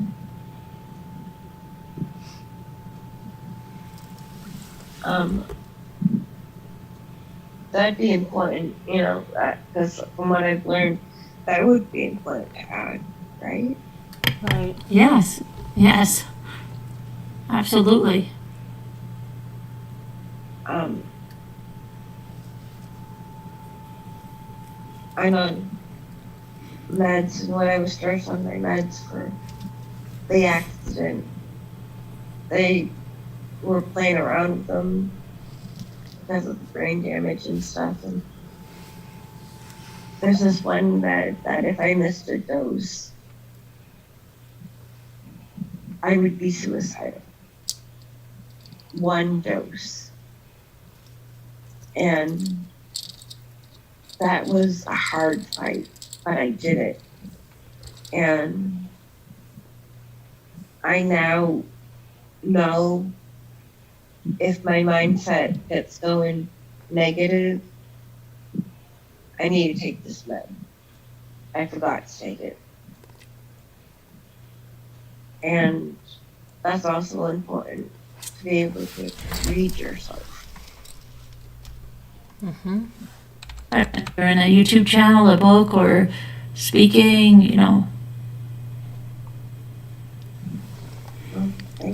Get a YouTube channel. How Scooter, who was that other person? How would I even go about to... Scooter, do you remember who that other person was? I just got a flashback. That was on so much and was like seeking so much attention, and we were trying to tell them to go start their YouTube channel, and she was going, really? You think I should? But she just wanted to come on every night, but she was literally seeking so much attention, it was getting to be ridiculous. Who was that again? I mean, you just can't write a book and be like... And she kept going, Scooter, stop telling me to start a channel. Well, now with the internet, with the ebooks, it's easier than ever, right? Because you can self-publish yourself, but... I would... Oh, no, not Prime. No, she never came on panel. She was just... your story on a YouTube video or something, but even start in a small way and then work your way up. She said horrible things. That's a cool. Maybe even write an essay for something like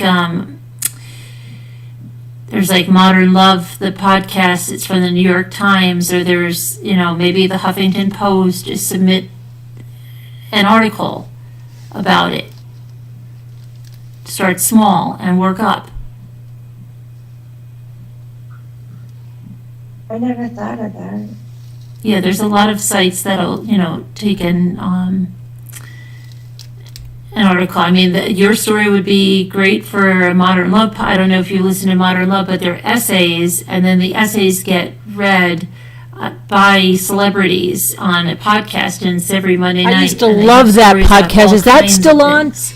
Does anybody know if that's still on? I used to listen to that all the time, Modern Love, and I don't think I've listened to it in so long, probably since I've been doing YouTube. I forgot Modern Love. I used to love that. Oh, do you think Morgan Freeman would read it? Well, usually if it's yourself, they usually get they would get a female celebrity, but No, I want Morgan Freeman. you do want Morgan Freeman to? Maybe I want to they. hear Morgan Freeman say, "Okay, you can cut off my pants, but I didn't shave my legs today."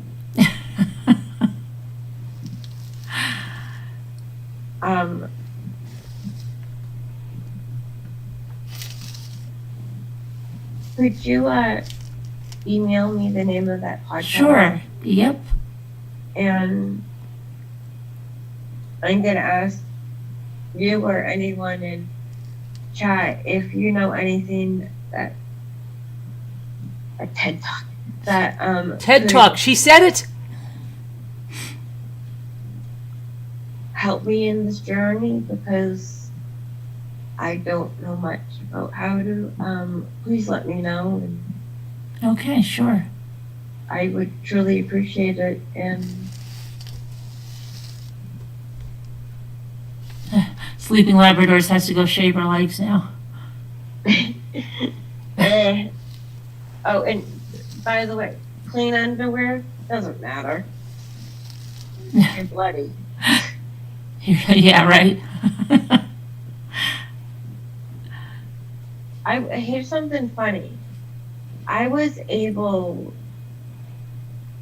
to give my phone name, my phone number, my husband's name, his phone number, my parents' name, and their phone number in the ambulance. Yeah. She wants attention, Alicia. By the digit. I didn't have my phone on me. Right? Remember we did a lot of call-ins back in the day, Alicia? And Alicia? I just got so yep. But they made a semicircle. The cars made a semicircle around me. Oh, okay. Well, she's talking about the accident now. We're going to see her picture in a minute. Hold on. Yeah, no, it makes sense. Yeah, I mean, It's just the thought of somebody else having to go through that. I don't want. But the fact that they lost their life to this, especially if it was a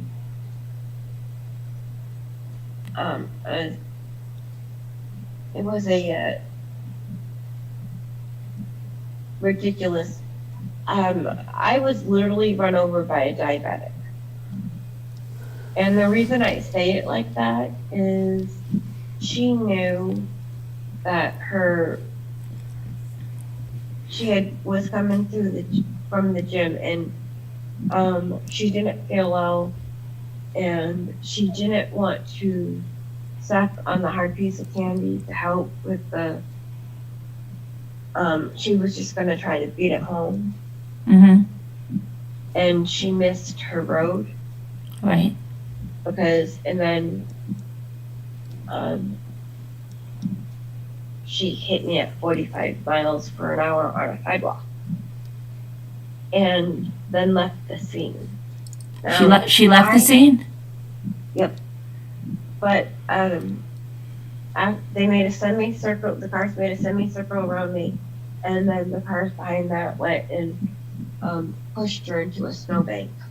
What? Because she had just run me over. But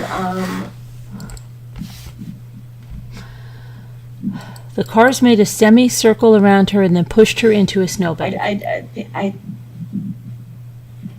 not trying to be mean to diabetic people, but I hear so often that it's okay if you do this, that, or that. Well, No, it's not. I mean, my life forever was. Now I have a good life, Mm-hmm. but I also, you know, Come on, Jenna. it's hard to explain Yeah. Right. Because it's not your story. why. It drives my mother crazy when I say I got run over by a diabetic. She's afraid I'm gonna insult somebody. Right. And it's not like I'm anti-diabetic. I don't think that's the same, but part of my healing process was having to admit and go through emotions and dealing with this person that was my age that hit me. Her age. because Now let me it was see. more important that she got home or something instead of taking the meds. You just or said sucking on the hard candy. putting the candy in your mouth. Mm-hmm. I don't know. Does that make any sense? No. Yeah, no, it's natural to have anger, about that. I mean, one thing she could have taken care of, changed your life forever. So, yeah, it's perfectly normal. Well, that makes me feel better because I'm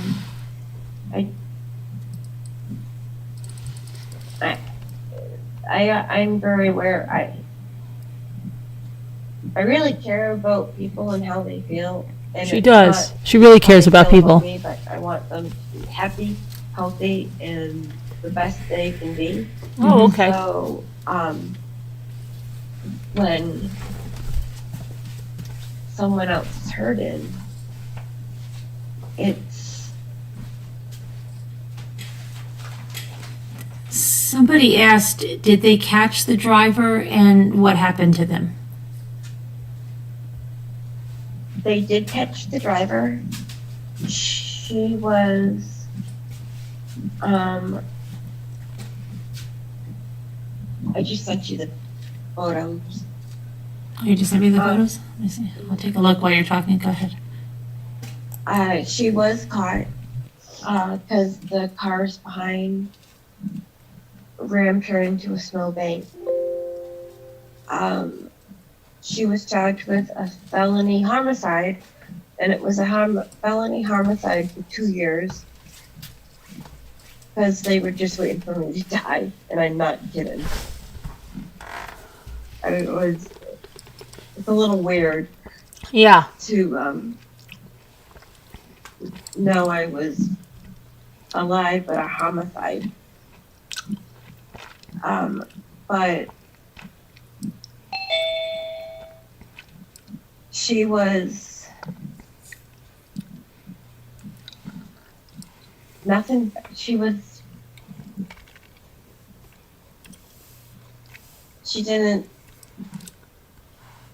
caught. We know who she is, and after I ruined their plans of the homicide part. Their plans? She wasn't. What? She wasn't what? Punished in any. She couldn't. She wasn't punished in any way. The only thing that changed in her life is that the hospital that she went to changed how she received her insulin. She gets it from a pump now. She gets it from a pump now.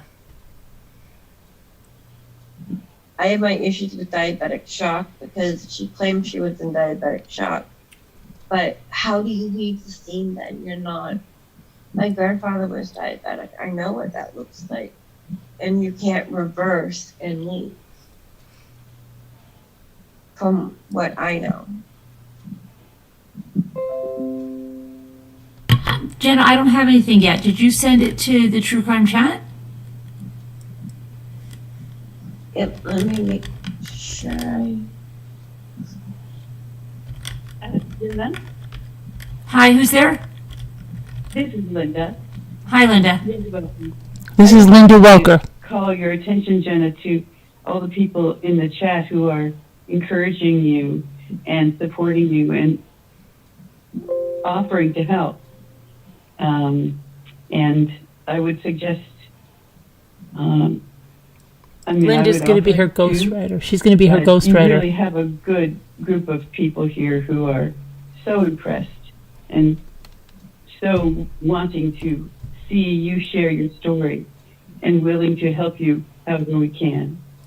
So I just wanted to share that to make sure you saw it. Because I was getting the pictures, I had it, and that means that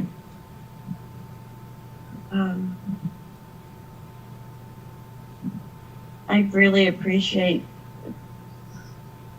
One of the reasons I am always trying to. We're a weird rambling family, but it's kind of like we're a family, if that makes sense. Right. That's right. And You have a 9-year-old grandson, Alicia? We are of you, how supportive we are, and how much we love your sense of humor, and what good things you have to say, and what a light you are in terms of your parenting, and just receive it all, receive it, and be built up from it. We're with you. I just wanted to say that. Since tonight I have the phone number and an ID, and I could call in, but I won't take up more time. I just wanted to voice that to you. Thank you so much. It really means. I'm not crying, I swear. It's good to cry. Yeah, it is. It's good. I don't know how to thank everybody for the support and the kind word. Don't you think it's almost a holy thing? It's almost something set apart, our community, to support and love one another. And it is. There aren't a lot of. I know that if you go to other places like this, I can't, I'm saying it right.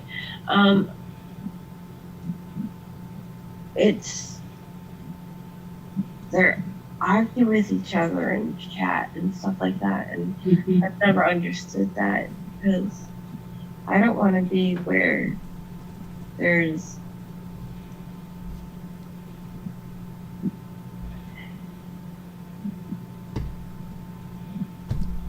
Now, Jenna, this picture of you scuba diving? Oh, I forgot about the scuba diving picture. Before the accident. I don't know where. I must have missed it. Now, is swimming something that is, do you feel better now swimming That today? looks like out of a magazine, right? Pain, are you able to move more freely in the water? No. No? That's not even a photo. That's like a something.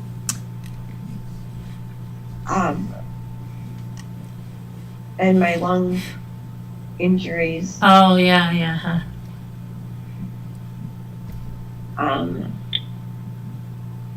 And actually, I live on the Cape, and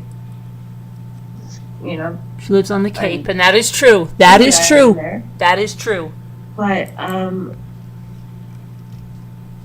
actually afraid of water. I wasn't. She's afraid of water, but she's first one in, last one out. Diving. And now, because of something that happened while I was recovering,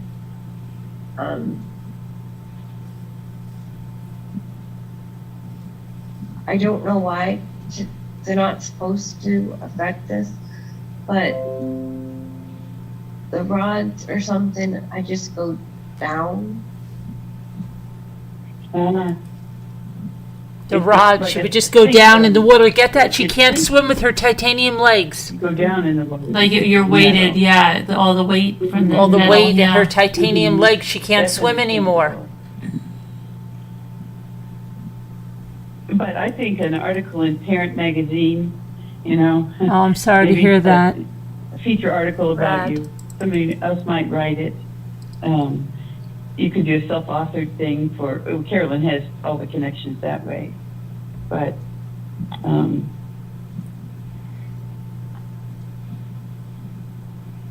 we're with you.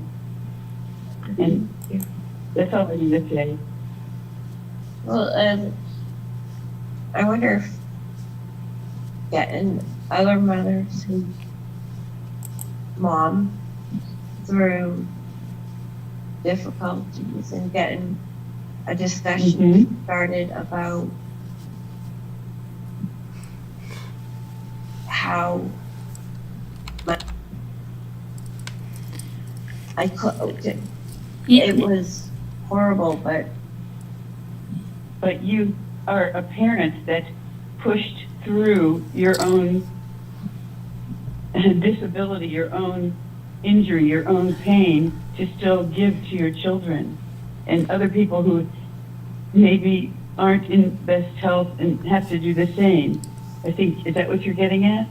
yeah, just encourage stories from people that Encouraging stories. Come on, You Linda. know, you know what it reminds me of, Jenna? I remember reading this article years ago when I was like a new mother, and it was this mother. I forget how she lost her leg. Right.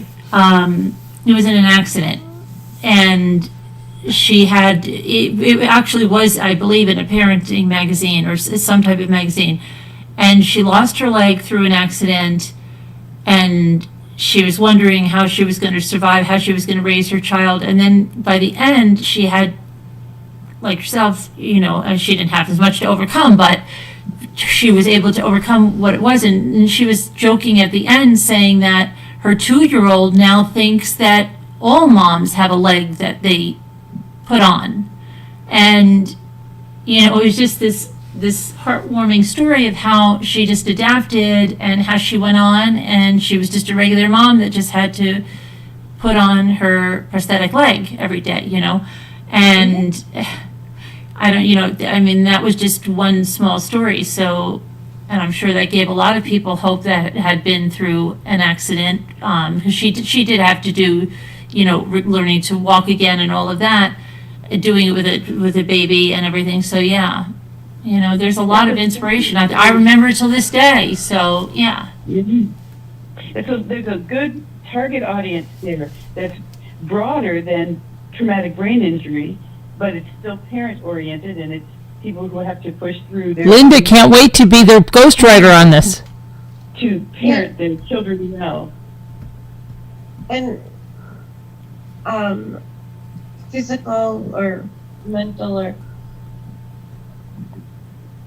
no matter why, no matter what the difficulty may be, I think celebrate. And now, if you ask me, I'd be out of this and I would want their stories, but I think Jules is gonna be at my door in 2 hours, so I'm gonna just go. I'll be in it, and but one thing that I'm sorry, I also lose my train of thought. Oh yeah, do you? Sometimes, and She when loses I'm her train of thought, the saying guys. Something to Jules, celebrate and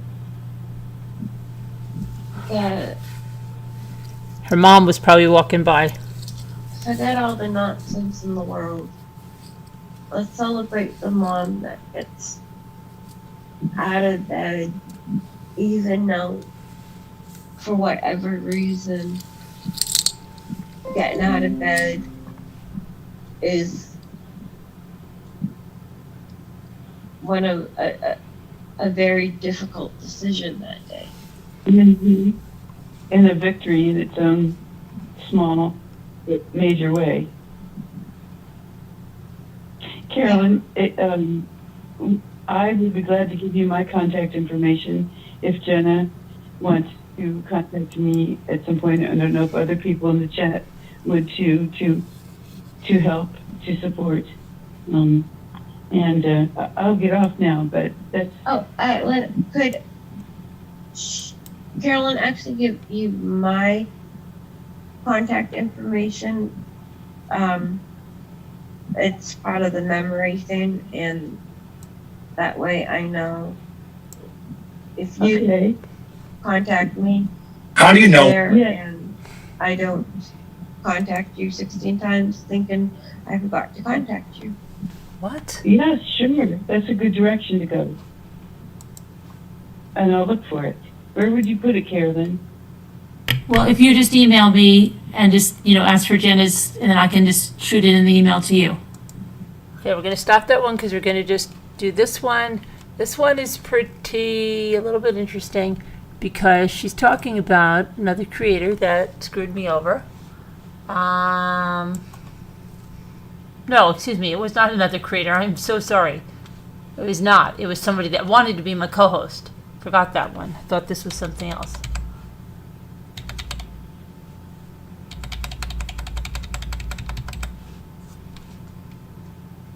This was right after I got the death threats from that creator.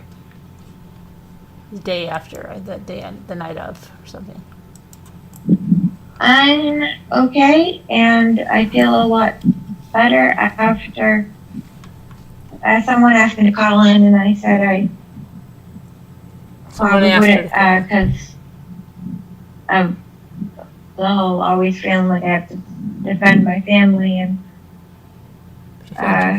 the chat and you have made it very apparent that you guys have my back and I don't need to worry about. Why am I always eating when she comes on? It's like stress eating, isn't it? The situation. Does anyone notice that? Yeah, absolutely. Believe me. And I really appreciate that. I wasn't expecting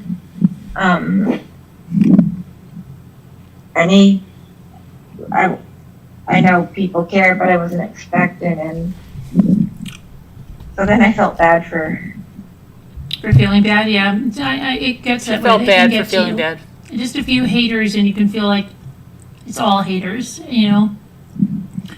Yes, especially when they question the kids. It's you go into overprotective mommy mode.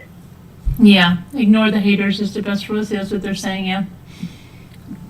I think somebody told me they calculated, and it's less than 1% are haters, even when they're trolling or whatever. So you've got more positive than negative. Forgot about that. Way more. Yeah, and I definitely can see that. And also I thought about your situation with crazy. I don't know what to call that person. And I really don't have anything to complain about when it comes to, I mean, you handle it extremely well and have a way worse situation. Yeah. You have to, because there's always going to be people like that, no matter where you go and anywhere. And sometimes people do it, out of jealousy. Sometimes people do it because they're upset about something in their lives. And it's coming from people, that are just not right somehow, some way. And you maybe just think of it as like, I pity you that you have to do that. Yeah, and, that's a good point. See, Manager of Fear Monster just said, pity the haters. They are so unhappy inside, and that's true. It really is. Yeah. It really is. Something's missing in their life, something, and they don't want to admit it. So, it's easy just to fling around insults and call people names, and this person is this, and this person is nasty, and this. because they've got all this inside, and instead of just, that's what I said, a lot of the haters, I think, they probably would be fun if you could get through to them, right? That they don't have to do this, but I don't know. Yeah, I think it's beyond our reach, which I don't like to think anything's beyond our reach, but at times, I don't know, I just, because of how different my family is, I defend it or have to deal with situations a lot of the time that most people wouldn't imagine, and so This Friday, I will be your weapons sommelier for this evening. You got something for me? Say it, Scooter. Say it. It was weird to say it, Scooter. It just sure. You know that turns and turns some hate around. And I know this is a crazy thing. When my third child, he had Hodgkin's lymphoma, okay? So he was a survivor of that. And there was this story, it was when I was training some marketing executives. And this one guy he was so needy. And I trained him like crazy. But he was so needy. And I saw him through the death of his mother. I saw him through so many things. And I was always there for this person, right? And I'll never forget, he said to me one day something like, something about not sharing, and it was like a 2-minute story I would share about my son. And he told me not to share it. It was just nasty. Don't share it anymore. What do you have to always say your son survived cancer for? What do you have to say that for? And I was just like, oh my gosh, I was so taken back by it because I had never told, he was like, I don't want whiny, if you would, okay, about everything that was wrong. And I was always there. And as soon as I started training him on something and he joined our team, his mother died. And I was one of the first people he called. And I was there for him the whole way. And, so it really hurt me. But you have to understand, I don't know, people are like that. And that's what I'm saying. It's worse when it's somebody that either you thought was your friend or that you gave a lot of time to and you tried to help them, and then they just turn around and turn on you. It's really sad. Yeah. So this person came, and then your son survives cancer, And he told me to stop bringing it. Don't bring it up. Don't bring it up. Don't talk about it. Well, you've already talked about it. And it was like, it wasn't even that I was bringing it up in the same group. He didn't want to hear me telling anybody. And like I said, I didn't go on and on about it. I was like a 2 little second thing. But he goes, you don't have to keep bringing up he had a kid that survived cancer. Yeah, I don't know. It was just, and it was really, really, really, but I understand, he was probably, see what I mean, unhappy. He was going through some things in his life, and I was just the easiest person to attack. Yeah, that still isn't. People just need to be positive about each other. Yeah, but they're not. It's. I know that's a dream world I live in. That's it. That's that kind of betrayal is the worst for me. My word, I'll share this because it doesn't involve anything, but as you know, I was run over by a diabetic. And I got a settlement, and my friend, who I've known since I was 4, came to me and would say, could you write me a check, but don't say anything to James or your parents or anybody. Now, mind you, I couldn't walk, talk, speak, anything when I left the hospital. I had to relearn all of it. and I have brain damage from it. So I was very easily manipulated. And when I finally said, no, I'm not giving you any more money, mind you, this is about $50,000 later, I haven't heard from her since. And she got married, had kids. It's amazing, Never for her father to tell me. But when that checkbook stopped, she was like, I'm done after a friendship since we were 4 years old. Yeah, unfortunately that's another thing, right? As long as you're doing for them, or you could help them out. Yeah. And yeah, I've learned over the years, and that's what I'm saying, like that, those are the kind of things that really hurt. But then you'll have those friends that maybe you don't talk to all the time, and they're there, you know what I mean? Like my childhood friend that I've known since I was 5. When my mother died, I didn't expect her to show up at the wake, right? And she lived far away. So I called her, of course, but never expected her to come. And she didn't tell me. And she just walked in the door. And her and I can just get on a phone conversation. Now she's the one that lives in Arizona. But it doesn't matter. We could not have spoken for a year or two, and we can just pick right back up and talk. So yeah, that's nice because, you know, I have like few friendships because I've always found a lot of people, they're fair weather friends, right? Or, you know, so there's, you know, another friend of mine, you know, like I can count them on one hand, but that's how I've always been, because so many people, you think they're your friend and they turn around and stab you in the back, and then you go through that whole, you know, thing. So I'd rather have a few true friends than just, you know, a whole entourage of people that turn on you, right? So yeah, it's hard. Quality over quantity. Yep. And actually the same way. I rather have quality, will be there forever, than but it can be disheartened, and especially, I don't know why. I'm sure people have said stuff before, but I don't know. I think it was because it involved my son that I was so upset about it. Yeah, you're absolutely. I'm not like that. I don't play games. I've said that before. I've never been a part of a Mean Girls Club. I don't play games. If I tell you it looks good, it really does look good on you.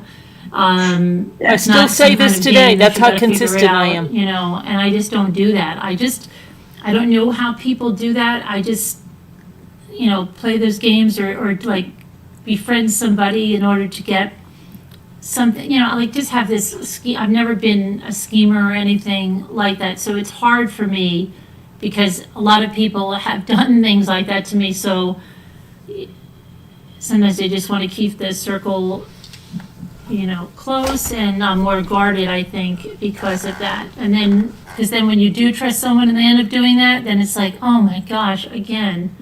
But, yeah, you know, I don't know. It's a fine line, you know. Circle, and I know, Hi, Aussie. I know I messaged you about it, and I was like, no, it wasn't you. Yeah, duping, I but don't. I understand about the whole getting, can't swear, so I have to think of a different word for it. I'm laughing at Jessica. Jessica Rosenfeld said, LOL, my friends know not to ask me certain questions if they don't want an honest answer. So you're not into fat in this? Does this make my butt look big? After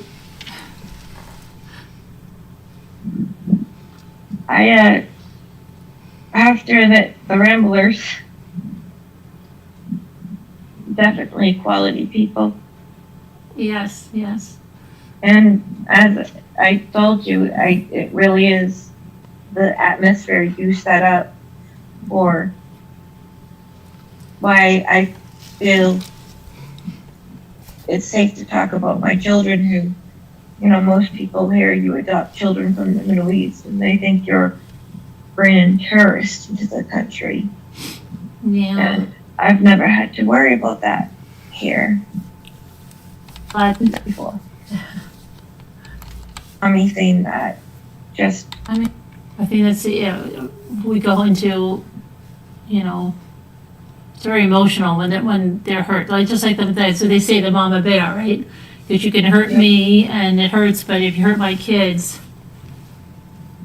you know, it's something different.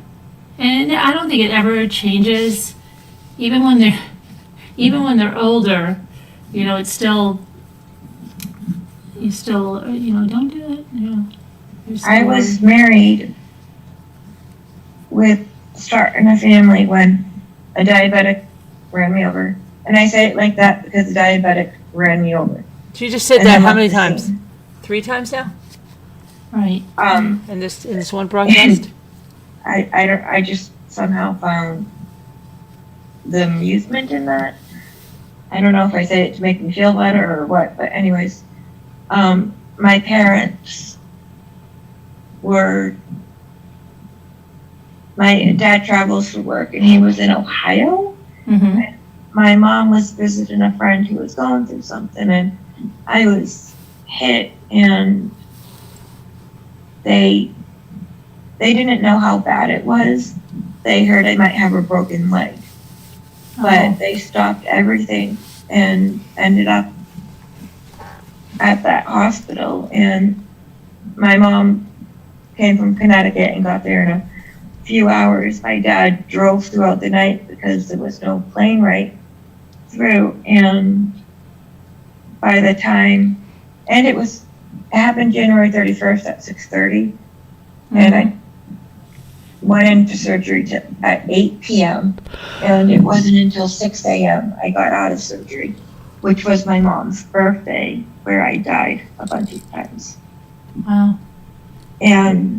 But my parents stopped everything, and I was afraid of. I've always been terrified of hospitals, and so my parents and James would take turns sleeping in my hospital room with me, because I was terrified. And I couldn't really speak when I woke up from my coma. Mm-hmm. So that was scary. Mm. When you all of a sudden have no speech pattern or the ability to write not word salad and not able to walk and stuff. That's a terrifying thing to wake up to.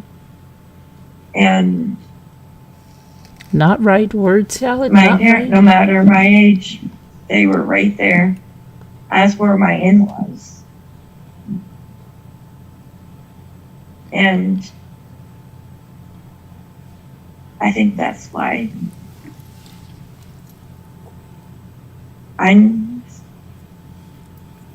they taught me how to parent, and I got trumpets. And I said, sure, but I didn't shave today. She keeps repeating the same stories again. Estranged girlfriend. I think they're going to be charged with tampering of evidence. So it's sounding worse and worse. I mean, before they found blood in places, I sadly do not think she is alive any This is longer. Photos Doulos. And the only beings that have been loyal to me are my mom and my dogs. My mom is 93 and my last dog died. I will not be vanquished though. Oh, J-May. I know, J-May, it can seem like that, right? J-May? So many people are... J-May, Scooter? Right, yeah. J-May says, I'm 61 and the only beings that have been loyal to me are my mom and my dogs. My mom is 93 and my last dog died. I will not be vanquished though. Oh, J-May. I know, J-May. J-May, it can seem like that, right? So many people. I mean, and it can make you very cynical to, make new friends and stuff, because especially if people have constantly, done stuff like that. Yeah, I normally had a guard up just from, especially the using me for my settlement. I didn't get a big settlement, but I apparently became an ATM. And, this money went towards my rehab of learning to walk again. It's not like I spent it on vacations. Right. Yeah. Unfortunately, especially now, with drugs and things, if someone can, a lot of people are looking for someone they can get money from, and that's always scary when someone's always coming to you for money, right? Somebody said something about, Julie T, I am so sorry. What happened? That is hurt.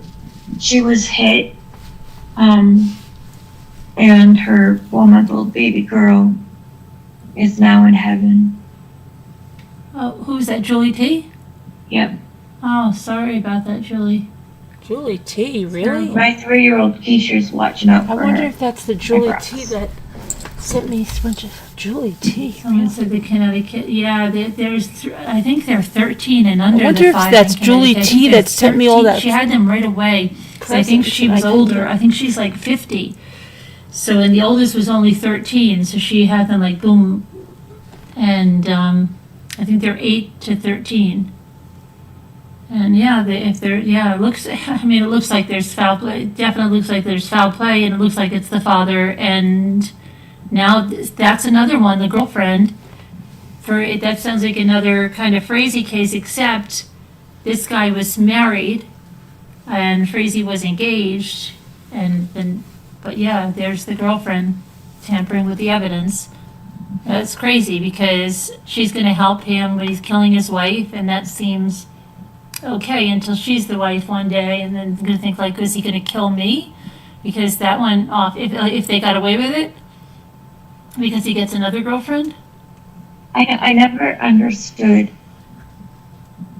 when you cheat with someone and they actually do kill them, get rid of, or like normal people divorce their spouse. Right, and what do you, if they get away with it, do they ever just sit there and talk about it? Like, they say something like, if you get away with something like that, I thought that it becomes easier, so then it becomes another solution, like almost in that staircase thing with Peterson.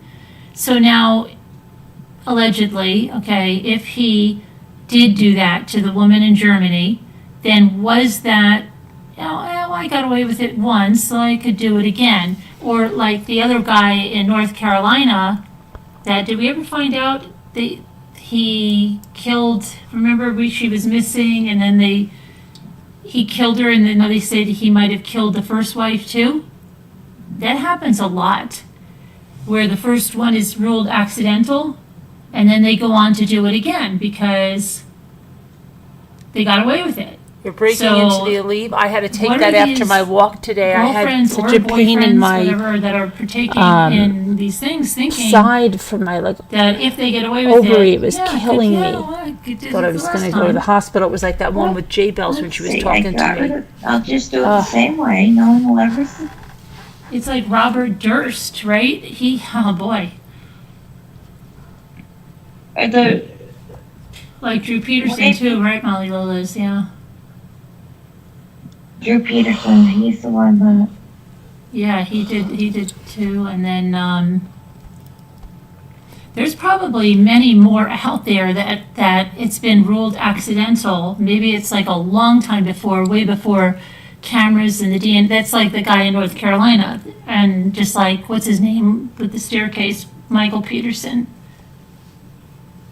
Oh, they were able to solve a case from the 1800s due to DNA.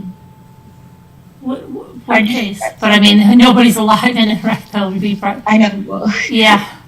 It's not like someone's gonna get arrested, right? Do you remember? She used to speak so slow, but if it was somebody's birthday, she did this happy birthday song, and it was so fast, and she'd be like, happy birthday, happy birthday. I can't even do it, what she did. And she used to sing that when she would, I think it's... I don't know, I keep hoping. Bloody freezing here in Melbourne. Really? Oh, it's winter there, right? Ugh. Not sure how my vegetables will stand being outside. Wait a minute, Lily Bell. Oh, Lily Bell. You're growing vegetables, isn't it winter over there, though? I'm confused. But winter in Australia is like... Jenna knows. Not cold? She says bloody freezing. I think that's bad. I think that's cold. Tasmania can get... We have climbing gyms Say it all again, over the Scooter. country. So we use Google Meet to connect with our staff. Canadian fire. Canadian. Little tree. Train. Very cute. Birds over here. If you see family members, it doesn't mean you're dying. It doesn't mean you're crazy either, though. Very. Photo home. I can understand wanting to go and see and having comfortable of your, but I don't think it's- sell your house. I think it's the whole minimalist thing, right? They're selling everything, and then I really want to revisit the big families that went and did it. I'm sorry, I don't think you can move in there with like 5 kids. It's just got to be, you got to be, especially as they get older and they're teenagers. Tiny homes on top of them. Into an ironing board. If this was something weird, they're cozy. Yeah, if you live on your own, Amanda, but oh my gosh. Or if you live in a warm climate where you can have a lot of outdoor living space, but if you live where it's cold, you don't get to have a lot of outdoor living space that you can use. Here's my issue with outdoor living space. Oh, shipping container home, Jay May says, they built one around here, it won someone award, but it's big. I mean, it's not just one shipping container, it's several, it's a big house. How would you ever get heat or air conditioning to be able to run through The shipping container? Yeah, the big metal boxes. They do it, yeah, they do them. They're orange. They can get them in. We have one that was built up here, won all kinds of awards. Okay. Lily Bell says, hi, bloody freezing here in Melbourne. Really? Oh, it's winter there, right? Ugh. Not sure how my vegetables will stand being outside. Wait a minute, Lily Bell. Hold on a minute. How come we went back on that? Hold on a minute. That's to me, I went through very aggressive chemotherapy. I went through 25 radiation therapies. And what it did was leave me disabled. Prior to that, I was a very active girl. I went to the gym. I would take my dog walking for an hour at a time. I loved life to the fullest. Who's this? That changed me. Who is this? I had many surgeries after the fact. I'm still probably due for a few more, but I've made the decision not to have any more because the last one was very, very hard on my body. Who's this? I live alone. I hid a lot of the depression, the anxiety, the visits to the doctor. Anyone know who this is? My daughters. They're 39 and 35 now. Right, yes. My world became very small. Really, really small. I pushed friends away. After my brother died, I isolated. Okay, I'm just going to say one thing. I'm just going to go on mute because I'm going to try to say what you say so Cowgirl Up can hear it by reading my lips. Okay. So I'm just going to be. Am I way off the game here? I don't know why this is coming up. What? Is it okay to discuss this? Oh, absolutely, but she can't hear it, so I have to say what you're saying. Oh, okay. So I'm just going to go on mute, that's all I'm telling you. So I'm still going to be here. Oh, I've seen you do it. Yeah, that's okay, Carolyn. Okay. First of all, I just want to say that I love I went back a couple days ago and watched some of your beginner videos when you started talking on the CW, how shy and nervous you were, and I'm just really proud of who you are, and I think I said that back in the email. It's been really nice to get to know your heart. You're so genuine, Carolyn. I wish we were next door neighbors, because I think there's more to you than, and you revealed a little bit of that at the lake, and I think you're probably a really fun person to go shopping with. Like, I would love that. I just adore you. I just love what you've done, and you've joined this group, and I'm so glad to be part of it. I honestly am. And okay, back to cancer. For women on here that maybe have not had a mammogram in a number of years, please do, right? Please do. Oh, Tricia, I love you. I went 8 years without a mammogram. I found this lump accidentally by having to hoist myself into a truck that was quite high up. And I would use my right arm to reach into this truck, and I developed sore muscles in the pectoral muscle on my right breast. And one day I just put my hand up there because it was really sore, and I found this 1-inch lump. And I went, okay, I need to go get checked. Now again, the day of diagnosis, I very fortunate in a small town, Campbell River, Vancouver. I was living at the time. The young girl took the test. She did the ultrasound. And I said, you know, I think I was 52 maybe, or God, how old was I? 5 years, 55. I said, can you ask the radiologist to come and talk to me? I'm really sick and tired of waiting for doctors. And he walked in, this tall, very nice man, tall. And he said to me, you have a malignant breast cancer that is very deep, has attached itself to your chest wall. I immediately went into denial. We started talking. I don't know if I thought I was a doctor, but all of a sudden we were talking about someone else. And I said, okay, what's the next move? Blah, blah, blah, blah, blah. It took me 3 stops of breaking down in the hospital to get outside to my truck. And unfortunately, people came to me at that point and did this thing. I wanted to come back to Abbotsford, where I've lived for a long time in BC, for my treatment, because they had a brand new cancer clinic. I was in an abusive relationship at the time. Yes, I can relate to many abusive relationships. This was someone that I had found. He was my first love. After 4 years, he found me, and we reconnected, but it was angry. It was abusive. The surgeon kept me in the hospital for an extra night because I told her about the abuse at home. It was verbal. It wasn't physical. Argumentative, anger out of the blue from nowhere. I'm probably someone that can relate to a lot of things in life. I think everything that's ugly that could happen to a person has happened to me. But Deb BC Survivor. I think it might be Deb BC Survivor. I came home from. I've always wondered where she went. After 2 days, he picked an argument with me. I had bandages all across the front of really myself, liked her. And I'm like, I can't argue with you. I can't. Please stop. I can't argue with you.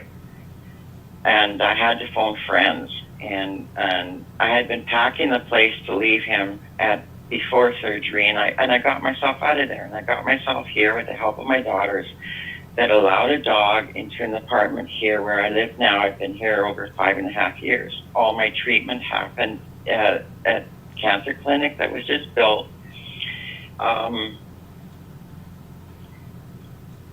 I did it in denial after each thing was finished. After chemo was finished, I broke down. After radiation was finished, I broke down. You're not feeling I was still in well? denial Okay, about Elle, this good whole night. thing. Love you. I was affected by the chemo and the radiation. The radiation destroyed I think it's my Deb spine. BC Survivor. I It think it is, destroyed it. Alicia. Doctor wants me to have a hip replacement, and I'm so scared to go into any more surgery. It depleted my energy. I can no longer walk my dog 1 hour at a time. I can't stand long. I can't sit long. There's just pain. I'm sorry, little lady. From a root I'm sorry, nerve little being, lady.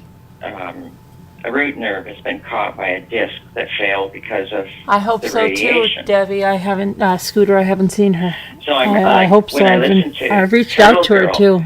I'm like, she's so far away from acceptance, and I know that, and I know what grief is like. I know that grief all Hi, too well. Julianne. How are you? My father, my mother, the hardest hit was That's my so sister. divisive, though, We had Julianne. cancer at the same time. And What's the matter? Is there said that something it was bothering you? cancer-related without doing an autopsy, which I don't believe. But Is your so job everything okay, Julianne? that's happened in the last 5 years were things that seem to come from a rug being pulled out from underneath me. Like, I went through chemo and radiation going, yeah, I'm going to get back. I'm going to get my life back, and I'm going to go to work. My girls are gone. Like, any extra money I can earn is going to be mine. And I'm not able to return to work. This is where I want to really... I worked. I went to the gym. I walked my dog. I danced. I went to church and could stand up the whole time during worship. I can't do those things anymore. It limited my life, and I worked really hard on acceptance. I had to work on acceptance. I had to every day. There was a point probably 3 years ago where I wanted out of this world. I held a handful of pills in my hand for an hour before I phoned a friend. And I said, this is what I'm doing. And I'm done. I can't accept this. And it was heart-wrenching. And you know, I had to think of my girls. Well, that's good, Julianne. I'm just glad about that. I got 2 more extra grandchildren that I absolutely adore, that make me laugh, and somehow I find the energy for them. I'm like, I'm not easy to surprise, and my girls are, one daughter's 39, the other's 35, and they planned this 60th birthday surprise for me, which does my heart really good, because I know that they're respecting and they care, and they're beautiful women. But I had to accept the loss of my mom, the loss of my brother, the loss of the life I knew. I had to work at accepting this new normal, which isn't normal. I do live alone. I struggle. I don't want to get into a lot of stuff because I'm not looking for self-pity. It gets really hard, and I just keep going. I just lean on faith. I just lean on being up for my grandkids. I loved your channel in the beginning was so sarcastic, and your humor, off the wall humor, I got it, because I'm a sarcastic humor type person too. I mean, when I went in for a double mastectomy, I sat up on the table and I said, okay, just so we're all on the same page, I'm here for liposuction on my stomach, right? I made the whole room laugh. Life's too short to, if I could put into a little box for Turtle Girl, and she could open it and instantly be healed from her pain, I would do that. Turtle Girl. You know, Remember and Turtle grief Girl? is a journey, and for some it's shorter, and for some it's longer. But my heart was really touched by her. Foxybot. I would like to have half her attitude on life. 60's scaring the heck out of me. Like, whoa, like majorly. Thank you, Victoria. No. Yeah, I'm very lucky to have my grandchildren. They kept me going. Teresa, thank you. I can be at the lowest point, and my youngest one is 3. Her name is Mia. Elijah is 6, and those are the 2 that came along after my cancer diagnosis. And they brighten my day. Like, Grandma finds all this energy for them, and then Grandma is down for 2 or 3 days. Bless you, low Debbie. energy. Hope you're okay. I don't know. I'm just really glad I stumbled across your blog, and the people here are absolutely amazing. I can get out of myself. Really Yes, easy. Alicia. And I was so proud of Amber, so very proud of Amber and how she handled herself just recently. Listen to a good story now, not a Like you, I faker. believe in God. I love your little thing with the lake. You got a lot of answers there. We've all been hurt by friends. I had a friend of 32 years that had some very horrible things to say to me a year ago. And I'm like, okay, until she apologizes to me, and she's not one to apologize, I have to let her go. And that hurt. I've since made new friends in my apartment block, and I feel sorry for her that she can't own what she had to say. And I've lost a lot of friends since the cancer diagnosis. There's this weird phenomenon where everyone started reaching out to my daughters, my friends on Facebook, but have turned their back on me. She was here And, not so long ago, little lady, for a little bit. I support maybe the group 6 for months women that ago. are just being diagnosed. And there's a lot of old timers in there too where this has happened to them, and I don't know what it is. Maybe people don't know what to say, or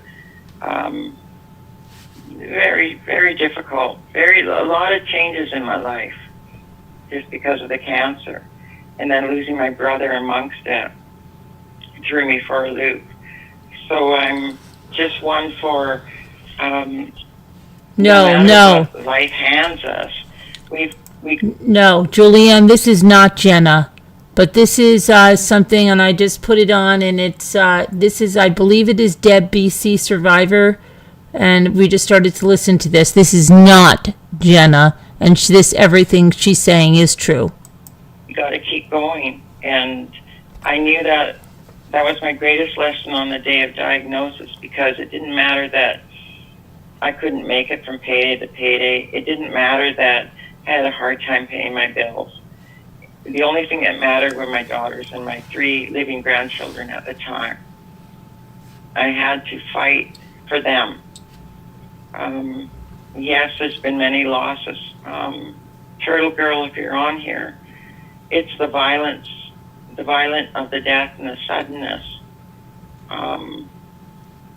That's what he chose. And when they're suicidal, when anyone's really seriously suicidal, there's nothing we can do. They will fall. They will go through with that. I'm sorry for your loss. I really am. And I hope that you can find some peace and lay it. I know you're looking for someone that can relate to the violence of it all. Probably that's what I got out of what you were saying. And I tried to pull back a little bit in my mind, going, maybe it's the suddenness of it, the unexpectedness of it. And in truth, life, that happens. We lose people suddenly, unexpectedly, and those are the hardest deaths to deal with. We're all fallible. I know I'm not going to be here forever. I'm trying to build a legacy for my grandkids and my daughters.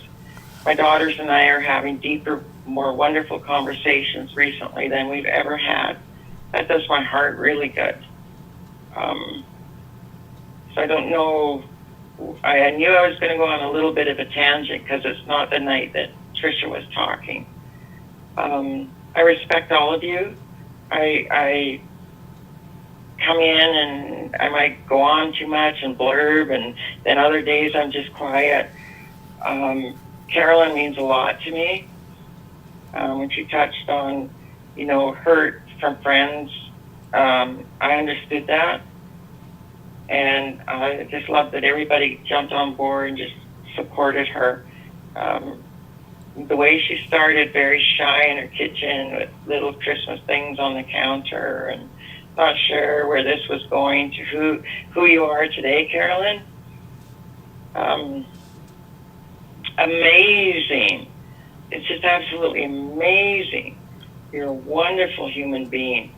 And when you let us in, with your sarcasm to begin with, your off-the-wall humor, I'm kind of missing those looks. Who you are. You showed it through many people that I'm not going to mention because I know that there's been upset there. But you keep on going. I just think you're the greatest, and I wish we were neighbors because we just hang out, and I think there's more to you that you're not quite revealing yet. I bet I know you have a keen sense of humor. There's a deep part to you. There's that sarcasm part to you. But I bet you're a hoot and shopping. I don't know if this has caught me off guard tonight, but no matter what, we keep on going, we keep the faith. I'm still here. I'm not perfect. My body doesn't look like it used to. I can't do the things I used to do. I don't have half the energy I used to have. But I'm still here. And just bless you all. Let's just keep going, right? No matter what.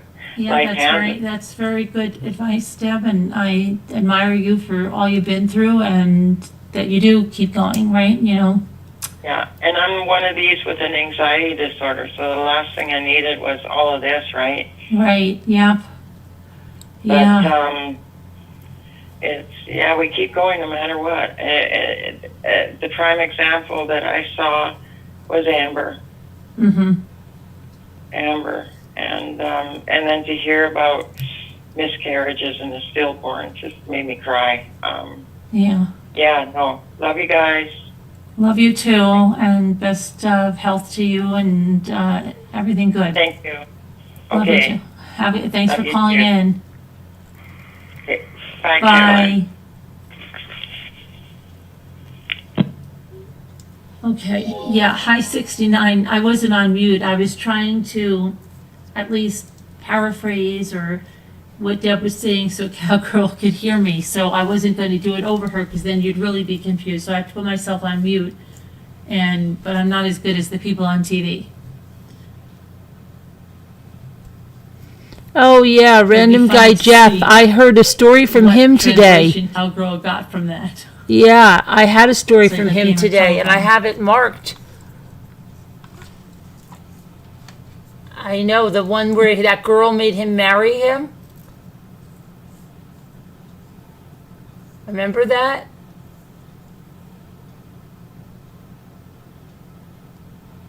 Remember that one, Scooter?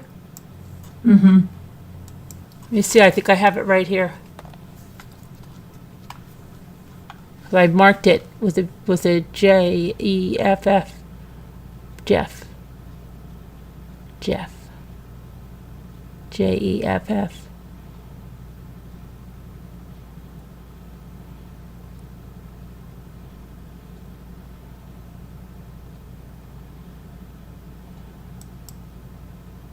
Let me see.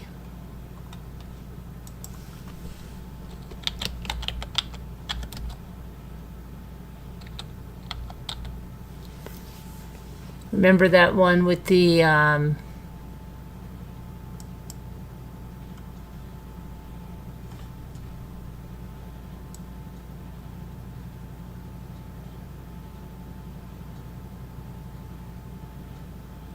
I don't know if this is the one that I marked today, but let me see. Maybe it is.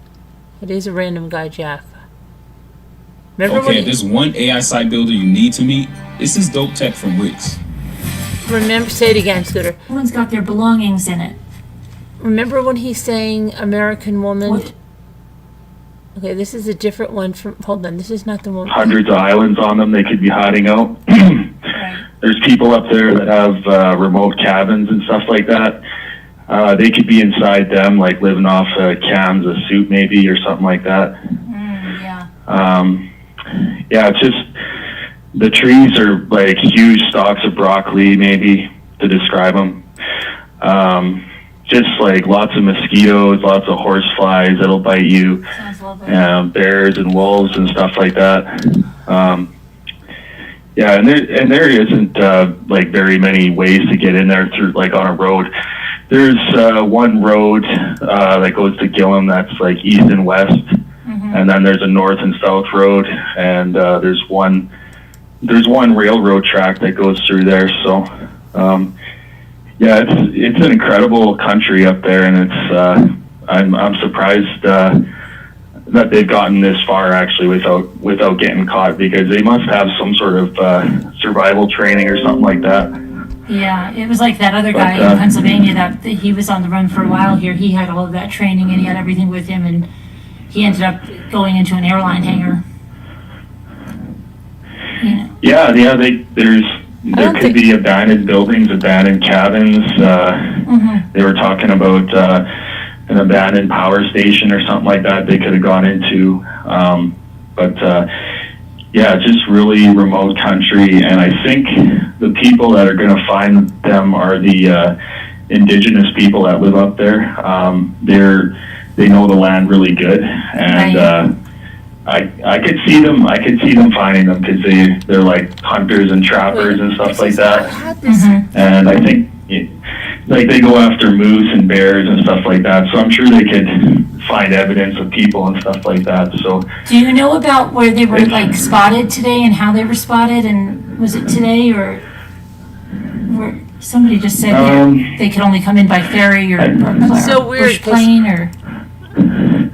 Yeah, they can only land by bush plane. Like the plane would have to have floats on it, so they could land on the water. Supplies there might be. Like when. Hold on a minute. Qualified for that because of the work that was going to be required, which was major utilities and stuff. This thing still had a lot of this is Jeff. This is Jeff. I don't know who hanging on the wall. They had like a cable, a braided electrical cable. You don't see those anymore. And it was literally stapled to the wall that was running all the way upstairs. Why? Because the house was so old and it had never been updated. There are literally no overhead lights in the top floor of the house at all. No overhead lights, no outlets. They had it installed like one rigged up outlet that was on a lamp in the general hallway. And books and paper, just like I was cleaning up. Yes. And a lot of times it's spread, from, it can be rats, possums, raccoons. But that's so common when even people are like anywhere, like in a shed or anything, you could have that kind of stuff. Exactly. And it's not seen, very often in this country. It's mainly a kind of a third world country type disease. But that's why I had trouble getting a doctor until the one I have now. That would even listen to me on this, because I kept going to the ER, severely itching. I don't know if you've ever had poison ivy, but oh man. No, I'm not allergic to poison ivy.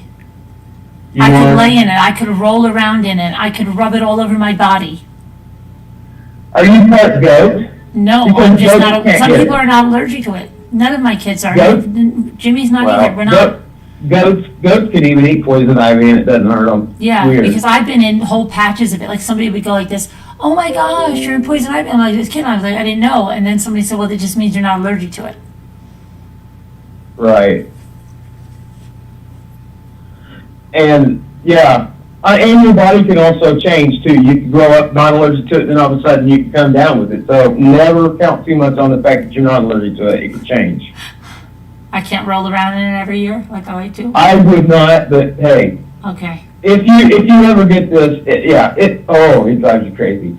So that's how I could only describe it to how I felt, because there was no visible rash, none. And it was just like inside, itching all the way down to the meat, to the bone. And I was just scratching like crazy. So debilitating, man. And I was running a high fever, and, that could be why my white cell count is up now, some kind of infection. Because the leptospirosis doesn't actually ever leave your body if you're a human. But what are the symptoms of this leptospirosis? Well, what I said is the intense itching. Yeah. It kind of makes you become an autoimmune. Right. And like if you go out in the sun, I mean, sometimes if I get too hot now, I'll start itching like crazy. But they try to push it sounds like lupus. Yeah, that's an autoimmune, and you get normally the butterfly rash with that.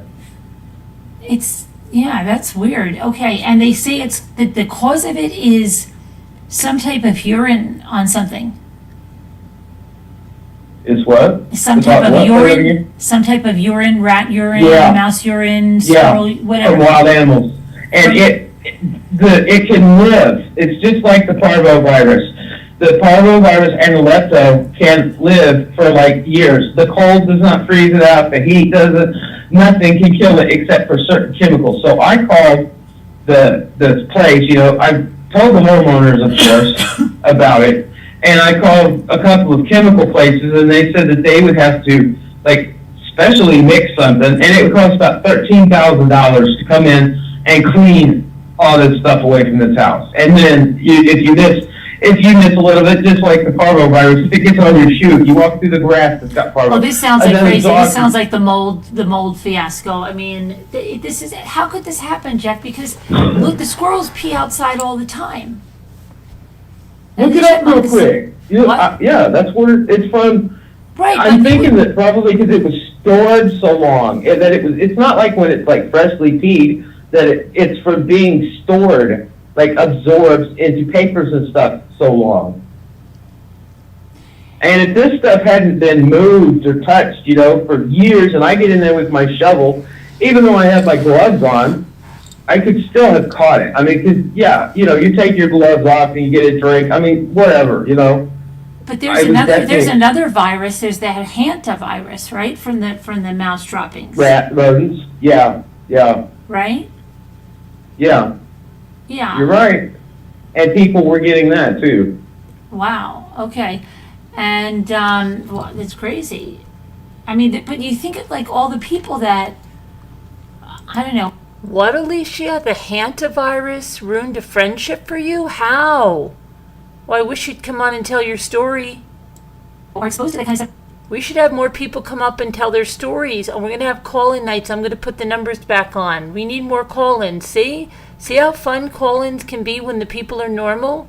Especially in the country, right, Cowgirl? You have a barn or something, you can have a mouse or something go in there. He didn't know, he didn't know he had cancer until the very end. He called me right at the end, and he didn't even, believe it. Yeah. Yeah, we need more stuff. He said, I'll be back on the show, Carolyn, and I'm going to tell my story, and we're going to laugh again. I mean, I have cleaned out so many houses that are like this and worse. I mean, I even wrote in the chat earlier, one of the houses that I was sent to clean out, and I literally, you don't take Lysol and Pine Sol and mops to these things. You load your truck up with shovels and gloves and hand burns and stuff like that. And even a mini sledgehammer I had to knock stuff off of places. But yeah, in the chat, the one that I really got me was they had a detached 2-car garage that was chock full of 6 years of diapers. And the kids in little stair steps were running around the house because they were getting evicted or whatever, but they weren't actually out yet, I guess. And they would just run around like this is just normal. I'm like, oh my God. And you know how weird it was to see a 6-year-old child now you're picking up this old diaper? So yeah, that was a shoveling experience. But I can't believe, honestly, how some people live, because I know that I have seen at least some of the worst of the worst. This is not just people that are wanting to sit on things and keep hoarding maybe because it's sentimental, but it's just But living in you know, this I'm just disgusting thinking, you know what store. I'm kind of thinking of? Like, I remember even once asked Jeff if he has possums there, please. Do you have possums there? Yes, Cowgirl? You do. a lot of He, them. he does Yeah. have possums. Okay. There were dead possums in the house too. Let me ask you a quick question, okay? Because this is like Mhm. something. Okay, people that have like attics, and I mean like addicts that they store like their stuff in. My sister would always be like, "Oh my gosh, there's a mouse in, and he peed on something, right?" And then she'd like rifle through, oh, there's mouse droppings. And I used to be like, the worst thing, I was like, oh my gosh, hantavirus. But then I would say, come on, how many people get hantavirus and how many times do you have a mouse in your attic, right? And then if it, let's say a mouse peed on something and it was something important, like she would wash it in hot water. But now you're like telling me that this thing never goes away and it's there. And I'm thinking like, It's well, very hard. It was told to me that it's a lot like the parvovirus. And the parvovirus, believe it or not, for dogs, didn't even start coming around until like 1972. You didn't have to get a vaccination for your dog. I mean, dogs weren't prone to it. It's just one of those things that just came around. And then I don't even know what causes the parvovirus. But yeah, it acts very quickly. And that's why, like I said, I called my homeowners to see if I could get, you know, help at least to get it professionally called. Okay, people are looking up because I can see the check that I got on mute. Somebody says leptospirosis is called Wheels disease also. Yes, that's right. Mouse droppings can be treated with Clorox. See, that's probably true. Bleach does not kill these viruses, though, that I'm talking about. Bleach does not kill it because I asked. I had already gone around and bleached the heck out of everything. I even separated the two dogs. Oh, I'm sorry, I was just answering Save Robbie. I was just saying I even separated my two dogs because I took the dog that wasn't even showing symptoms yet along with us to the vet everywhere I went. I went to like 3 different vets because the name just like everywhere. It was terrible. And these dogs had always been very, very sheltered. Yeah. Go ahead. You're freaking a lot of people are freaking out. They're like, oh my gosh, can germs and bacteria really live for years, Jeff?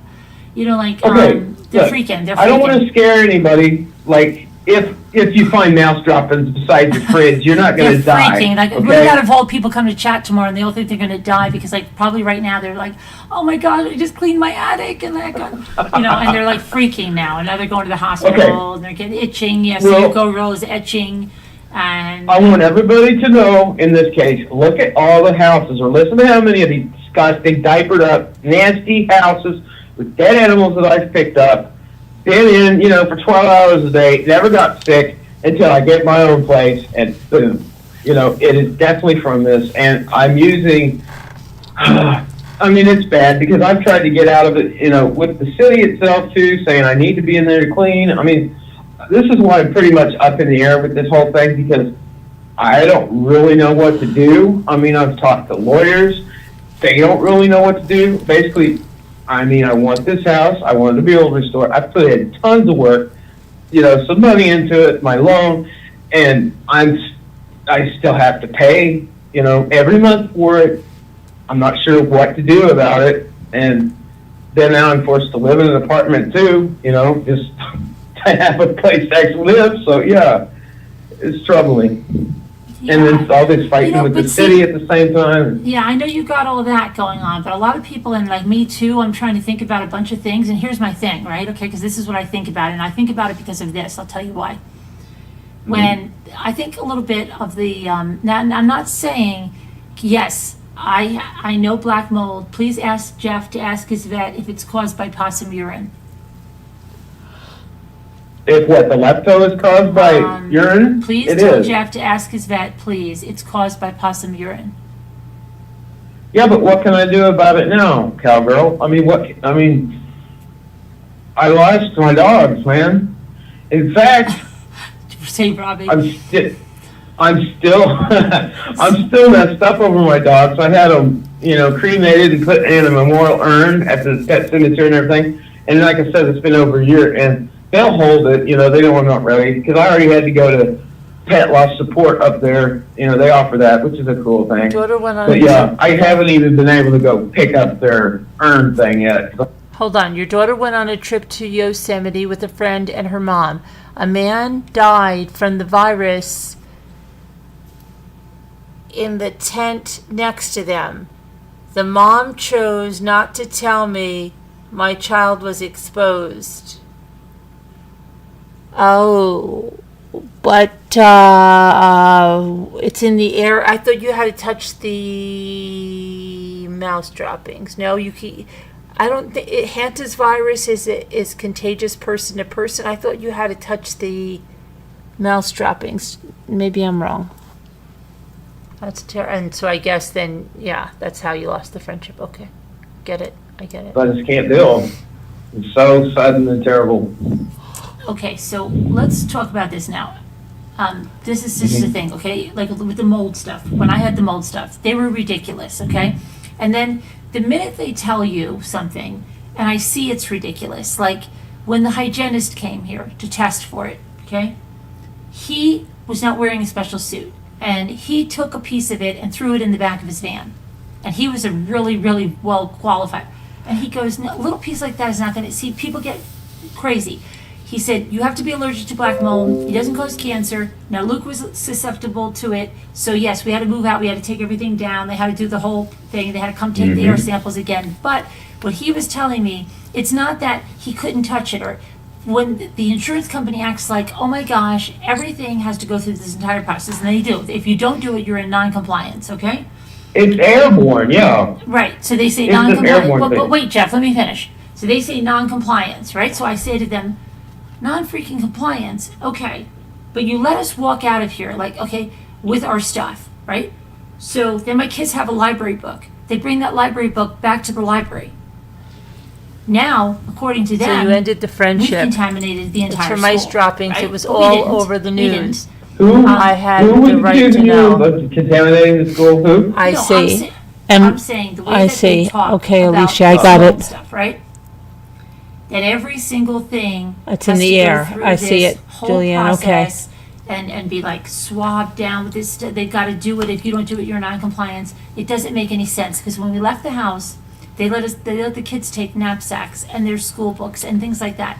So if they have a library book and it had been in this house, it was returned to the library in school. So according to them, since it wasn't gone through the sanitizing process, that it had mold spores in it and it infected the whole school. But that's not true. So I think there are kind of right. alarmist things, okay? Let's put it that way. Because we even had, and I'll tell you, I snuck in things on them, okay? To see if it really would affect, because we had have our air quality sampled many times, okay? It passed every single time. Every single time after they took because I think the major thing was the darn sheetrock and stuff, right? Once they got that out, because we had two companies, and the second company did not clean the way that the first company did. And they left some things there, and when he came to take the air samples, it was all just fine anyway. So I don't believe all that. I think a lot of that is a little bit of a racket, but I'm not going to go Yeah, there Gene now. Hackman's, Now yeah. you've got this thing, and you're Right. saying you got this urine, right? And this urine is so deadly. But really, truly, honestly, if it was like so deadly, wouldn't there, I mean, there's a lot of people that I hate to say it, but they live in really poor conditions, right? And a lot of people would buy these fixer-uppers, like you said. People buy storage units, and they go, oh, this has mouse piss on it or whatever it is, right? And then they wash it, and they sell it on eBay as a vintage something. And Right. but you're saying like it's never going to die with whatever she put on it. So then I'm like, well, then everybody should be petrified. Don't buy anything, because how do you know someone didn't get that from, I don't know, a storage unit and just washed it and it was right by possum piss or something? I don't know. You know, that my mind works like that. And then it doesn't, nothing would be safe. And then we would all be locked in a closet, like freaking out. I mean, I can understand the sensationalism of some things that they Right. amp up, but the fact is that why do you think there are?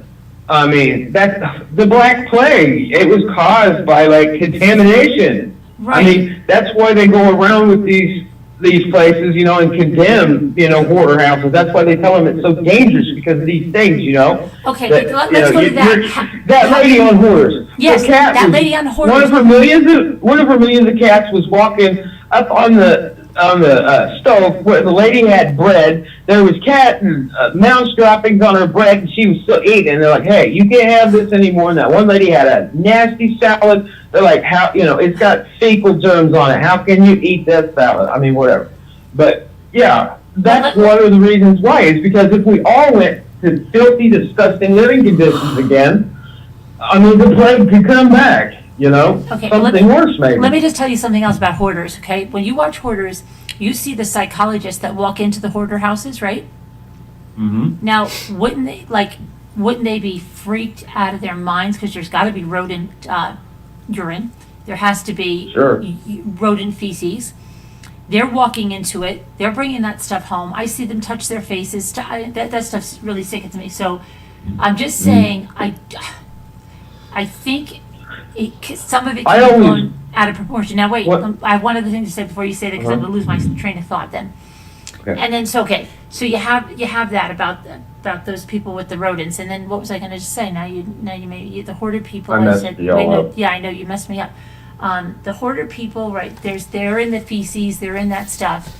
And then there was somebody else I was going to say that's in that stuff. Don't say anything. I'll get it. Oh yeah. What about, like you said, like what about the other animals? And then they have other cats in there, right? And you have your cats around. Now, how come your cats didn't get the leptospirosis or whatever it is? And Leptospirosis. Leptospirosis. Okay. Now, you always So Cowgirl said she lost 4 horses. That's what I was going to say. But Cowgirl, what happened? You steam my bathroom in the barn if clients use it. Okay. Wait, how'd she lose the 4 horses? She lost 4 barrel horses, she said. Let me see here. I lost 4 top barrel horses, and it has the same symptoms as parvo in dogs. What did the horses have, though? The lepto, or what? What did the horses have? They had the lepto, Cowgirl?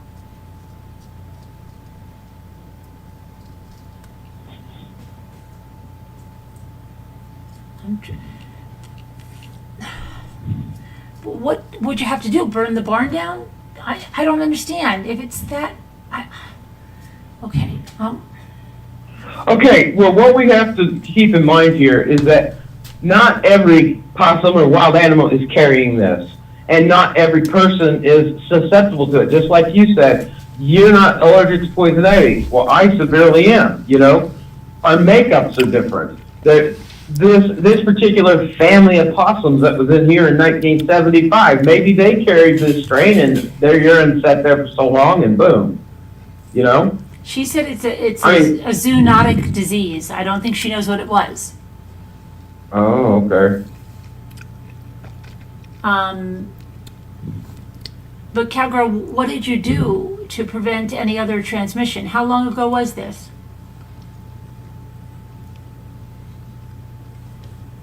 I just think, see, that makes me nuts, because then I think, like, first I get really paranoid, right? And then I'm like, oh my gosh, everything is going out. Like, and then you think, my logical brain kicks in and says, wait a minute, if this was so, how could this, and this make sense? And that was like the mold thing, okay?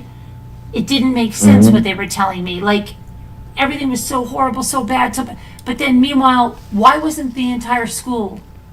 My kids were bringing folders that they had in here every day, papers. And then if you listen to the Servpro people and the insurance company and the hygienist, you know, and the hygienist, the one that was testing the samples, was the one that was the least paranoid. And he kept telling me, like, it's not this. It's not this way. You know, like, and I was like, okay, I don't know. No, my vet gave me a spray to use on my sand in my indoor arena and all my stalls. Okay, how long ago was that, Cowgirl? And then you had horses and they were all okay after that, or did this just happen? What's going on? Can I read this real quick? I just looked this up. This is straight from looking it up right now online. It says leptospirosis is a relatively rare bacterial infection that affects people and animals. It can pass from animals to humans when an unhealed break in the skin comes in contact with water or soil where animal urine is present. It can progress to conditions such as wheel disease or meningitis. And it occurs in 2 phases. After the first phase, with fever, chills, itching, headache, muscle aches, vomiting, diarrhea, the patient may recover for a time but will become ill again. If the second phase occurs, it is more severe. The person may have kidney or liver failure or meningitis.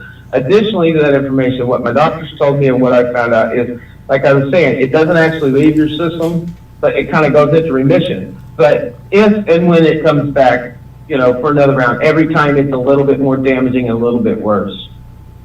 Hi, Mrs. McJagger. But, I probably should, be on some kind of antibiotics for whatever, because, I had all that. It fits with what happened, and with the dogs dying and testing like that, yeah.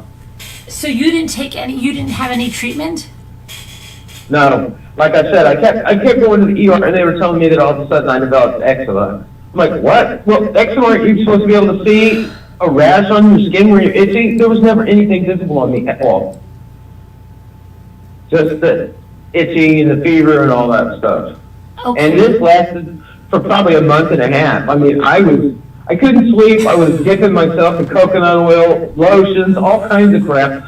They even told me. This is not the right kind of conversation when I have to clean out sheds. This is like going to send me to the hospital, okay? Because if I come across any type of rodent stuff, and I'm sure I am in a shed in the country, I am going to flip out, okay? And I'll be in the hospital doing a live from the hospital. Okay, but you got to remember too, it's 90 through a cut in the skin. I was all the time cut up, seriously.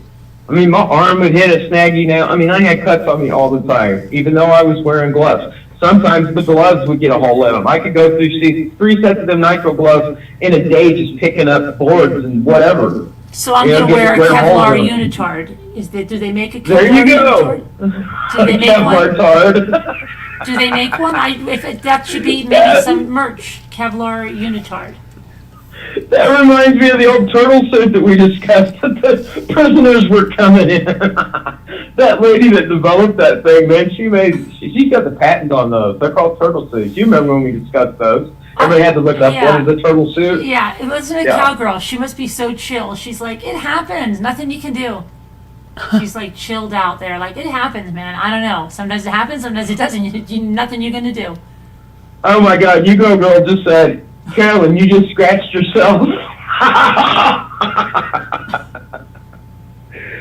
I said it was a conversation for German folks. I warned. I don't know. I'm just surprised that, So what's Cowgirl saying? Cowgirl's saying, clean out the freaking shed. Cowgirl, you're going to freak if you cleaned out a shed and you found, there was, I don't know, something in your shed and I don't know. But guys, remember, I have picked up so much stuff, and this is the first time I had any problem. So. But that again brings me to all these people that buy the vintage stuff, and you don't know what peed on that, or did anything like that, and they wash it, and then you see them on YouTube, and they're like, "Oh, I'm selling it on eBay now." You know what I mean? Right. You don't know where stuff's coming from. Yeah, but that's what I mean. You don't know where anything comes from. Look. It's just like until they discovered when we got, microscopes that all these bugs are on your eyelashes or mites are in your bed or whatever. Before God, you do that, please, I can't have the mites in the bed. Please. That's too much. I can't stand seeing those pictures. Cowgirl says it's life. Well, I want to ask Cowgirl a question. Cowgirl, just go on and clean the shed, and you probably believe, a lot of people believe, and it's a good thing, it's God's plan, and you just go and do what you have to do. Is that how you feel, Cowgirl? Just go ahead and do it if you got to do it, and the chances are you dying from the urine that you're cleaning up in the shed or anything is whatever, right? You just go ahead and do it, probably. Hi, Carol. Well, that's pretty much what I was trying to say, is we have so many things that we can't see or don't know ever. Even things around the world, these sicknesses that don't show up anymore. We've gotten a hold of them or gotten used to them so that we're immune now. Come on. But I'll tell you something. I was so freaked out. Listen to me. When I was pregnant for Ethan, okay? I was so freaking freaked out because we had to clean up. We did a major renovation of that lake house, okay? And I'll never forget, somebody said I had to go over there because we were getting rid of a lot of stuff, and I had to go through the stuff. And I remember coming across my stuff, and at that time it was the hantavirus. I was reading on the because I have bad pregnancy anxiety, very bad, very, very bad.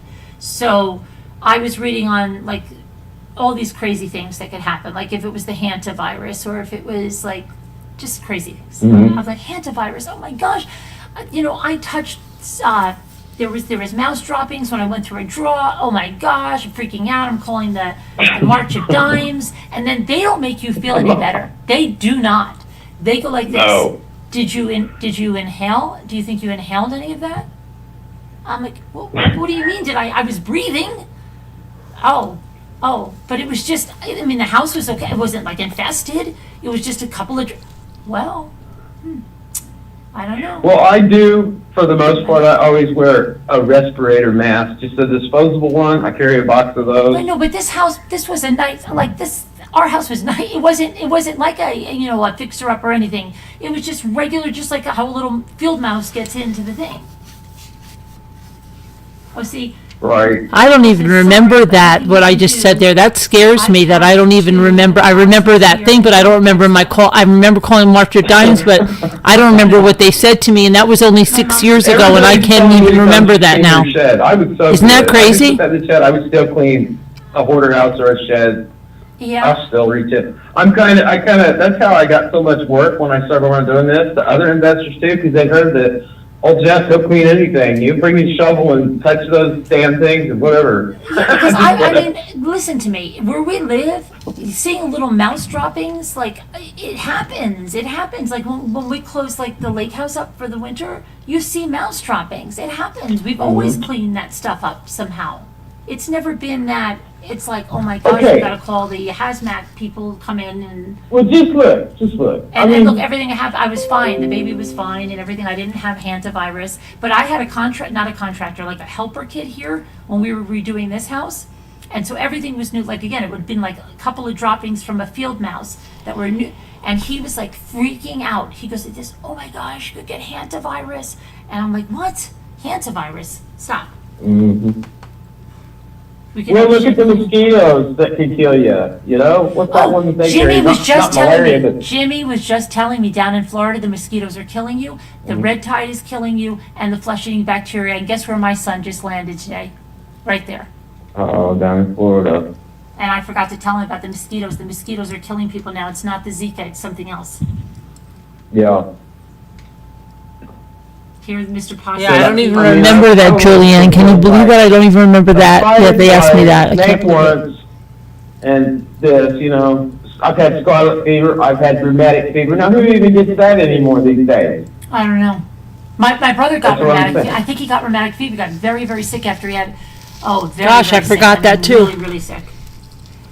Well, I was in the military in Kuwait, and that's where I actually got contracted the scarlet fever. There were 20 of us that were kind of quarantined, and we ended up getting sent back to Walter Reed because my time was almost up anyway.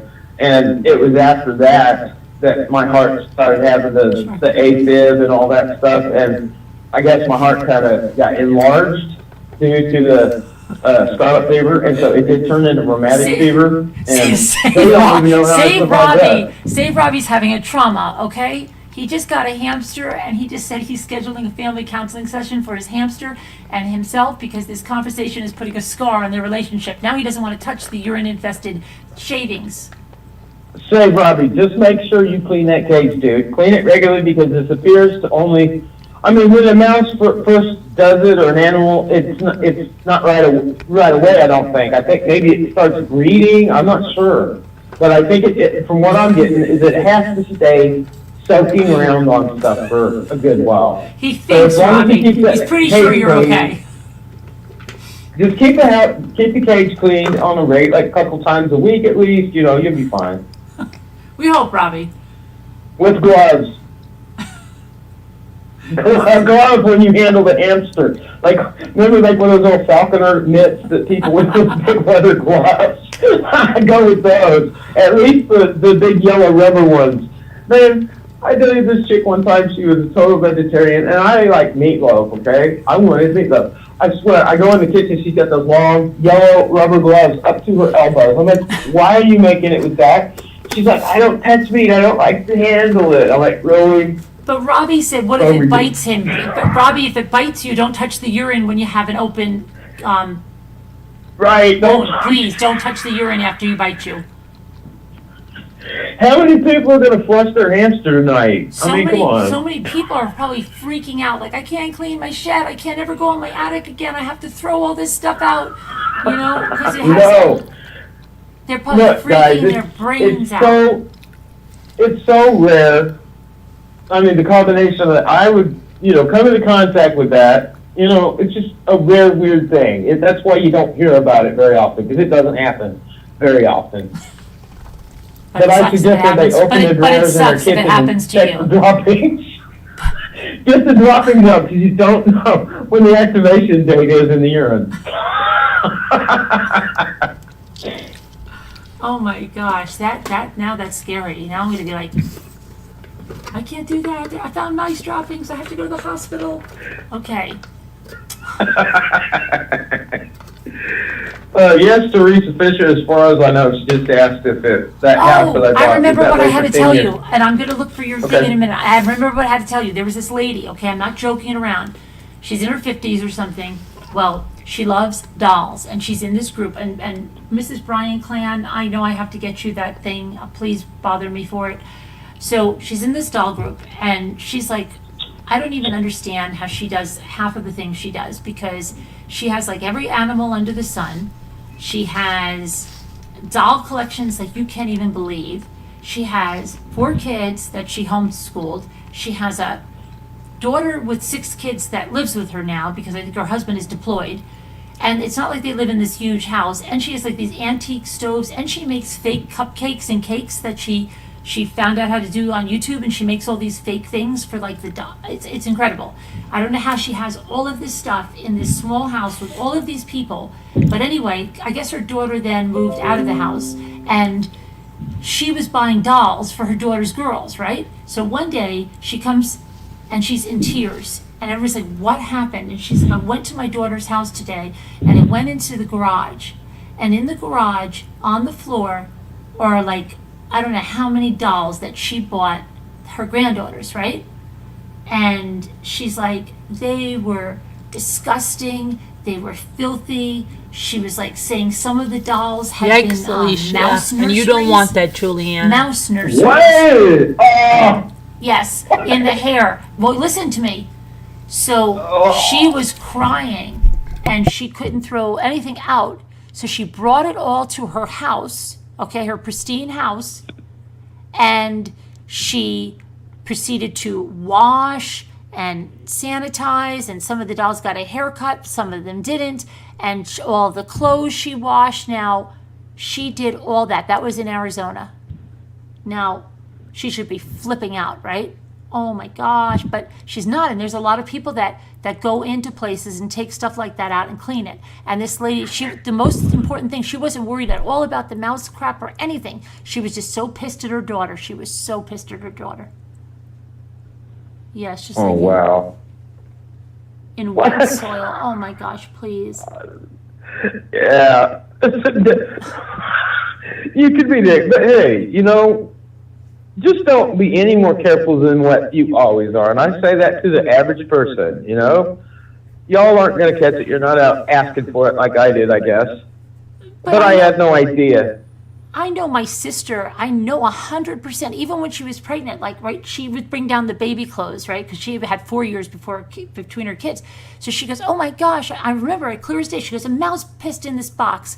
But she didn't throw out the baby clothes because it was like only, and she washed everything and used it, and now that baby is 31 years old.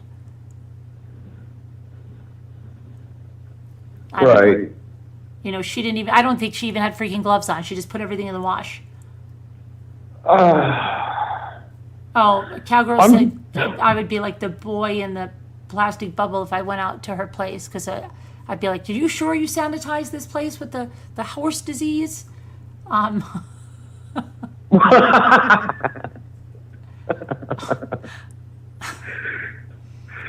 says, Sakura says, imagine what somebody who just stumbles into this chat for the first time would think. You never know when the rat urine will turn. They're talking about rat urine and mouse urine. I can't even believe it. Everybody's in there talking about urine, and Robbie's talking about his hamster biting him and him touching the somebody also said that they're going to get rid of their grandkid's pet rabbit. Oh no! I know, don't. And what about a chinchilla? I used to have a chinchilla. Hey, did you give it one of those dust baths? Yes. Do they like it? Yeah, they do. But that was probably really dangerous now, right? Oh, that's so dangerous. It's airborne. I can see Robbie or somebody going that has a rodent in their home now, just like watching for it to drop and catching it, and then with a little bit of tweezers, just picking it up as soon as it comes out. Robbie's freaking about his hamster now. I told him Short to go Nice live on that developed a hamster. cough. While we were here, she developed a cough. I am going to freak out now. Yeah, think about who sat in the airport seats, right, or the plane seats that are upholstered, or the subway. Come on, and oh my gosh, it's crazy. It can't be that easy to get that. We would all be dead. But yeah, I mean, not that necessarily, because the lepto is not going to be contagious. I'm not going to be contagious to another person. No, Okay, everybody's even though it- scared to death, like about you now. Like, wait, did I ever see when we did that painting? It was away. It was on a computer screen. Okay, did I ever touch? Oh, please. Did I ever touch random guy? No. Okay, he has lepto. Okay, how long is that transmissible for? Oh my gosh, I'm scared. No, I'm not contagious with it. He cannot. It got in through. I'm going to have people emailing me. Please don't invite him to the Rambler Roundup. Please, we can't. We can't. Nobody wants to touch his hands. I'm already having enough trouble trying to get somebody to ramble with me down here. Now they're never going to. Oh my gosh, please. Now they're all scared to death.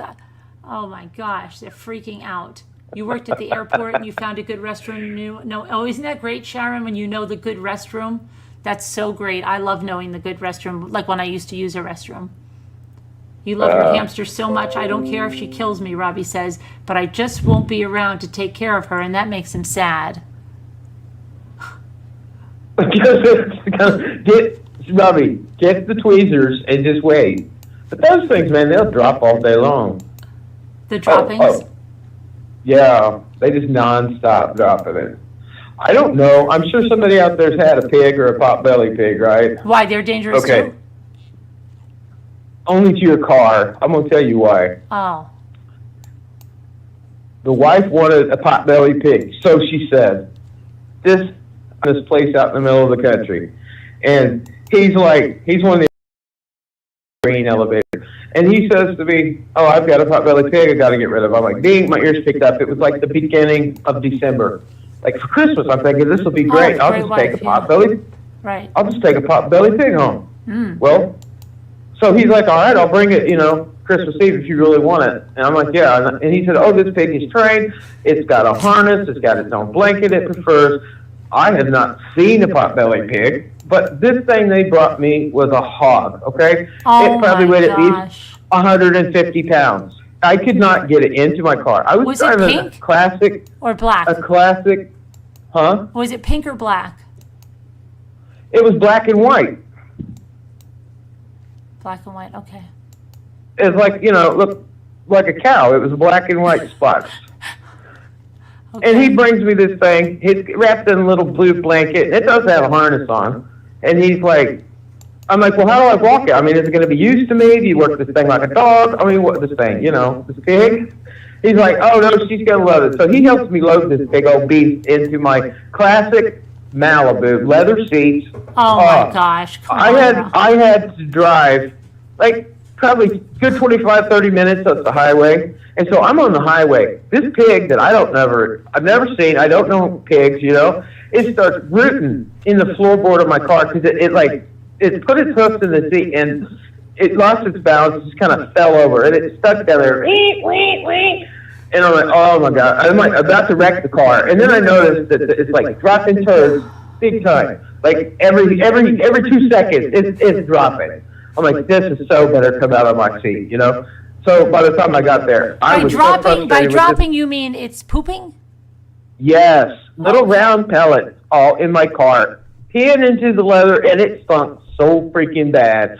So I get home. I had told her, hey, there's a surprise coming. This is before cell phones. And so I got home. I knocked on the door. I went in the door. I said, go outside. There's your present. She's like, what? This is the middle of the night when I got off. And she goes out there and she screams when she sees it. She's like, oh my God, what is that? I said, that's your pot-belly pig. I said, this country guy told me it is a pot-belly pig. Merry Christmas. I don't ever want to deal with it again. It's been hell. And I start cleaning my car out, right?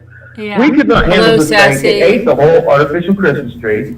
And I didn't know how much to feed it, and I kept feeding it because I thought, well, finally it's gonna stop. Even though it's a pig, it's gonna stop when it gets full. No, it never got full. It never stopped eating. I got so scared of this dang thing. It was supposed to use the litter box, supposed to walk on this leash. I took it out to the park to try it on the harness, and that thing started waiting and waiting. I almost let it go. It was freaking me out so bad. She was afraid of it too. So I took it, loaded it up, took it to the 4-H, and was asking, hey, what should I be feeding this pot-bellied pig? They're like, how big is the pig? I told them, 170 pounds. Like, they started laughing like pigs. They're like, you're not a farm boy, are you? I'm like, no. They said, that's a hog in the making. They said, that thing cannot stay in your house. And I agreed. So we ended up, a couple of her relatives wanted to try it out because they liked the bale pig. And no, it never used the litter box. It destroyed everybody's house that we knew that tried to take it over. We ended up giving it to an auction. I don't know if it's true, but they supposedly promised that they would just, auction it off as a pet pig, because I didn't want it to be turned into bacon or something, because I did know the pig. So yeah, I mean, you got to be careful what you're getting. I've never been really afraid of it, and then I started learning more stuff about it too. If anybody that's a farmer out there can help, but somebody told me that even if you cut yourself around the pig, it can get a taste for blood and just attack you to death. I don't know if that's true, but that made me a little no, there's wild boar that are really, really dangerous that can really hurt you around in certain places. Wild boar, they will attack you. I freaked out in Arizona. They just had those javelina just walking around golf courses and stuff. I freaked out. Do you guys have those up there? No, javelina? Yeah, spelled with a J. Oh, I think I've seen those things. Yes. No, we don't have those. We have wild boar. There are wild boars, but I haven't seen them by me. Well, we don't even have wild boars here. It's not something I was used to. In Missouri, we do have free hedgehogs. If you go to the right spot, you can just find you a hedgehog. Really? Yeah, but not javelina. And think about it. And the same thing when I traveled to Florida. What do you mean you can find you a hedgehog, like a pet? No, they're in the woods. Oh. They're wild ones in the woods. Okay, but you can't just find you a hedgehog and take it home, right? Why not? Why not? You could catch the hedgehog? I bought mine, the one that I had, but yeah, you can find them wild out around in the woods here. But you're not going to catch them. Why? You catch hedgehogs? I'd like to see a video of that. Well, you could if you wanted to. I mean, why not? They want $200 for them now. You might as well just get you a free one. Yeah, just like the people that people up here buy scorpions, pet store for $750, and you can get those down in Arizona too. Yeah, I don't know. That's horrible. Okay, so scorpions. I don't like scorpions. No, I don't either. I don't do those. So you had a hedgehog too? Now, could that have caused the urine? No, this was years ago. I had mine, and he even got to be a geriatric hedgehog. I took him to the vet and everything, and he would hardly ever unroll for the stethoscope, and the stethoscope was so big on him. But yeah, they told me, because all his spines, his quills, first of all, whenever he would lose a quill just naturally, and I'd find it in the house, he would just start replacing it. Instead of a colored striped quill, it would be just pure white, transparent white. And so he eventually ended up being all white. Yeah, now Carol Lucy is saying hedgehogs are full of fleas. I never had any fleas. He's never had any fleas, Carol. No. She said you were lucky. Short nice? What is short nice like? Oh, you can catch.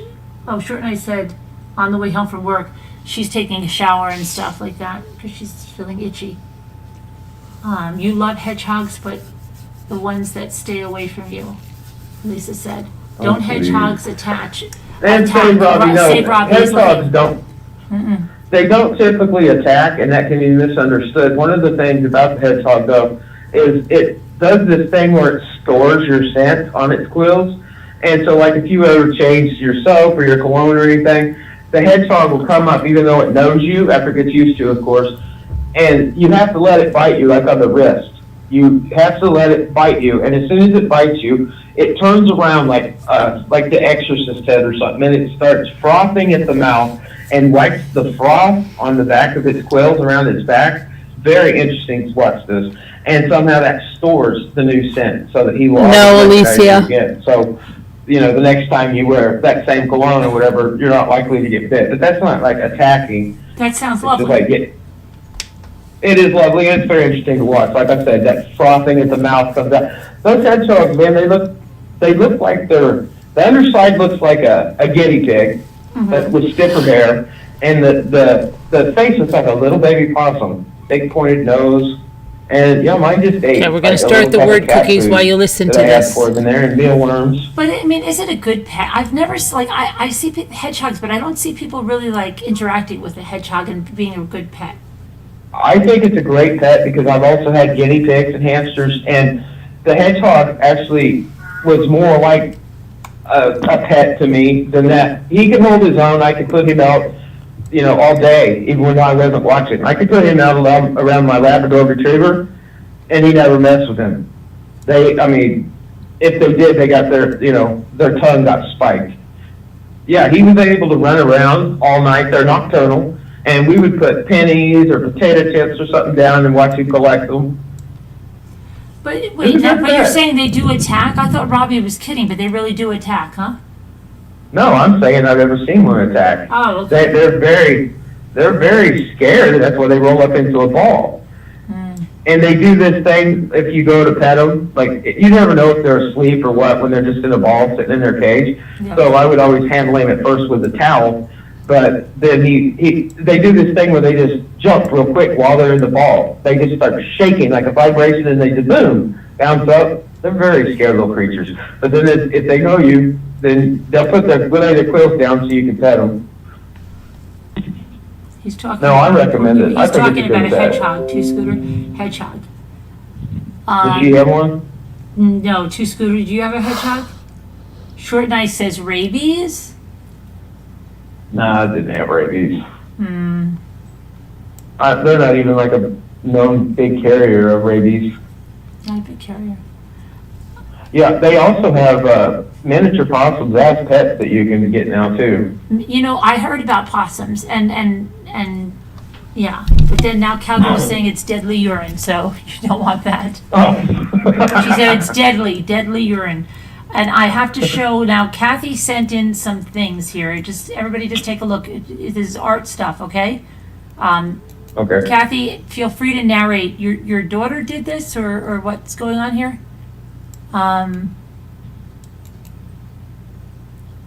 She made these drawings. I'm not sure. I'm not exact. Is Kathy's in the chat? Have her narrate, please. Can you read what Kathy's saying? If you see what Kathy's saying? Nothing yet. Oh, nothing yet. Hold on. There's more. She sent like a lot. Sharon Martin is craving bacon. I Hold can't on, do there's this. a lot of stuff The here. hitch is not there because there's only I gotta find one all the H. stuff that- Sharon, you don't get bacon off the haunch of a Right. hedgehog. You're back in the conversation. That There's was only a one boar. H. Or Itching. pig. Hard to go. Hedgehog Goodbye, bacon. Victoria. We're going to be going soon. As soon as I finish this. Somebody said they think that's the diamond art. No, I don't think so. Hold on. I'll show you other stuff, and it's not. I don't think it is. She's in the chat. She just asked me to show it, but I'm trying to find my. Hold on. View. She sent me a lot of stuff. Okay, hang on now.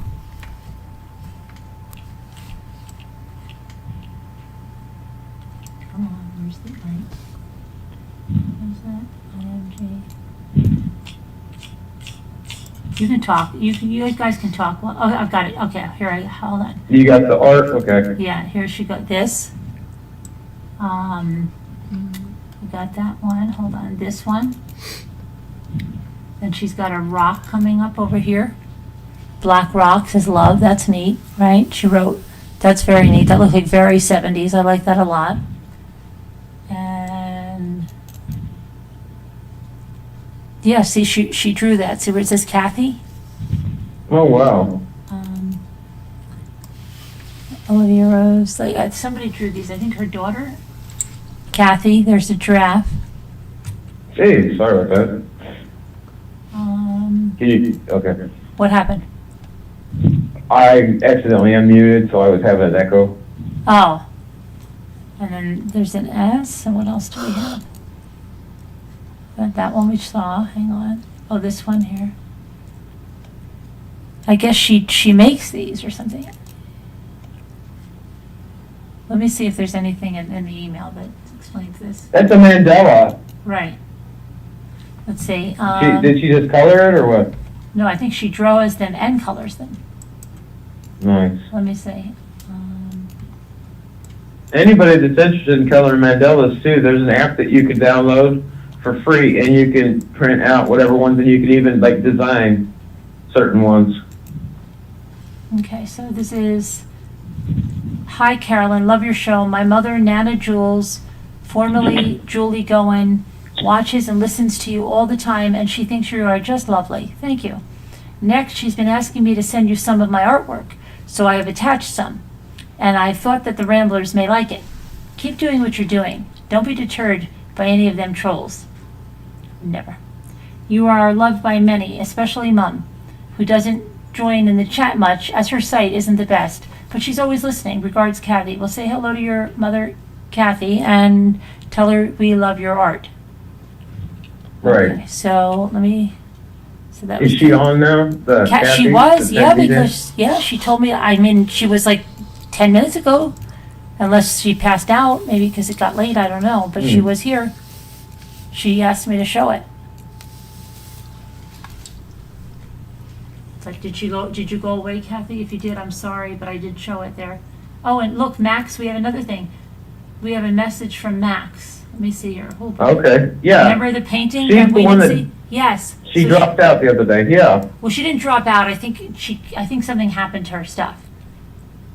Like she wasn't a quitter. I don't think she wasn't a quitter, like dropped out. Right, like a right. quitter. No, not like that. Not Joan Crawford. No.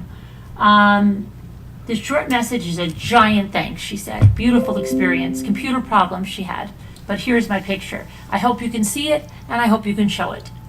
Okay, and then she gave me a longer message. She loved the Brady Bunch gallery approach, and giant thanks to the woman who did the spotlighting, Jessica Rosenfeld. Take a bow. Love how you did the edges first for your wraparound canvas. Beautiful, we did it. In love with Thank you, Jeff. guys. She's in love Thank with you, you. Murder of It Crows, was for so saving the good day and again. kind. Okay. Crush on Thank you, all Murder that of Crows. attended, especially the nice clock.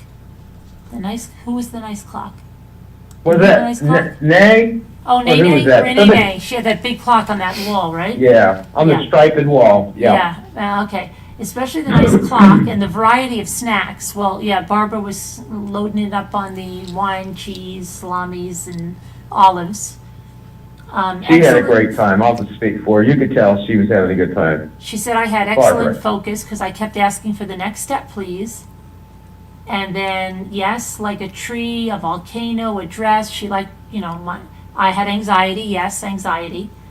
She loved it. Did you say where a couple of people, Carolyn, said that you used to design for Vera Wang? For Vera Wang? Why? Because you drew a dress. Oh, okay, because I drew a dress. I know.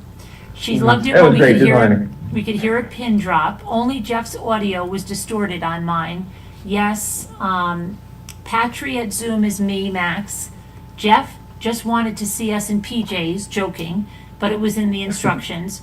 Oops, I understood black canvas and 5-inch circle to start. So I continued while we were waiting for others to dry, and I felt dumb. You shouldn't feel dumb, Max. No. Yes, lightly tracing my fingers helped. Time zones can be indeed, ouch. Diana had to go, and Sonia and I have to get to work. Oh yes, Sonia, right. So glad there is no music, but music in my head like Paint It Black, right? Yeah. My new motto is blotch and flow and cluster it. Jeff's arm was often in front of his picture. Vivian said we'd be hammered before the next step, only 1 hour into it. Funny. I love Diana's gloves. Wow. I love the tons of vocabulary that occurred and the range of emotions. I proceeded on my own when my Word cookies, Alicia. Word my cookies. favorite moment was when Angel's mom added a tree. Jeff also encouraged a tree, a happy one. It was almost as if Bob was alive. Vegas? There for a second. Yes, the toothbrush adventure was special, but adding a tree totally freaked me out, so mine is a person. I had a scan problem, so I'm sending along a photo instead. My vote is for Angel's mom for adding a tree. And cripes. Isn't a beautiful long flowing lace dress likened to a waterfall? By then my internet, yeah, I know. By then my internet was off, so I could only imagine the foreground from then on. Just giant thanks, and love and respect, and looking forward to reconnecting with all. Her TV. Sassy Darcy, you made it. You're on her TV. See, you're painting over there, Sassy Darcy? Oh, wow. And then there's one other picture of it. Hang on. If everybody could too, I mean, also try to post your picture of your work over in Slack. I mean, it'd be easy to see. Yeah, and I'm going to put them in a video with their names and everything and music and okay, now cool. this is before you painted the waterfall. I was a little confused here. Okay, wow. This is very nice. I like your sky. It's just amazing. It's like really it looks like crystals and fireworks. Very nice, Diana. Very nice work there. Okay, Jeff will have to look at it later, Diana. Okay? I'm sorry, was it Max that said that she added a person in instead of a tree? Yes, but it looks like a tree, Okay. but it's a person. It's like, you'll have to see it. It's, Max is Awesome, an artist, okay. so she really is over the top, right? Because she's in the advanced class, She's... Right. That's okay, Yeah, Alicia. she's- Good for you. And maybe come on panel and tell it one time, Carol- okay? I'm not doing that. We love you, Carol Lucy Alicia. down here has said, I hate art. It was useless. She preferred crafts. Okay, well, that was nice going down memory lane with Jeff. And I have some other stories, but I want to play that really funny story sometime of Jeff about when he got married to that girl. Remember that crazy story? And I found that tonight. And then I don't know where the heck it went. I even put his name on it, but I don't know. I'll have to find it tomorrow or another time. But it was good to end up and get away from Jenna and the crazies, right? That try to be their people. They try to be people they're not. And we've got so many genuine good people here. It's wonderful. Thank you so much. God bless. I will see you tomorrow. Everybody be good. And see you all tomorrow. Stay well and be kind.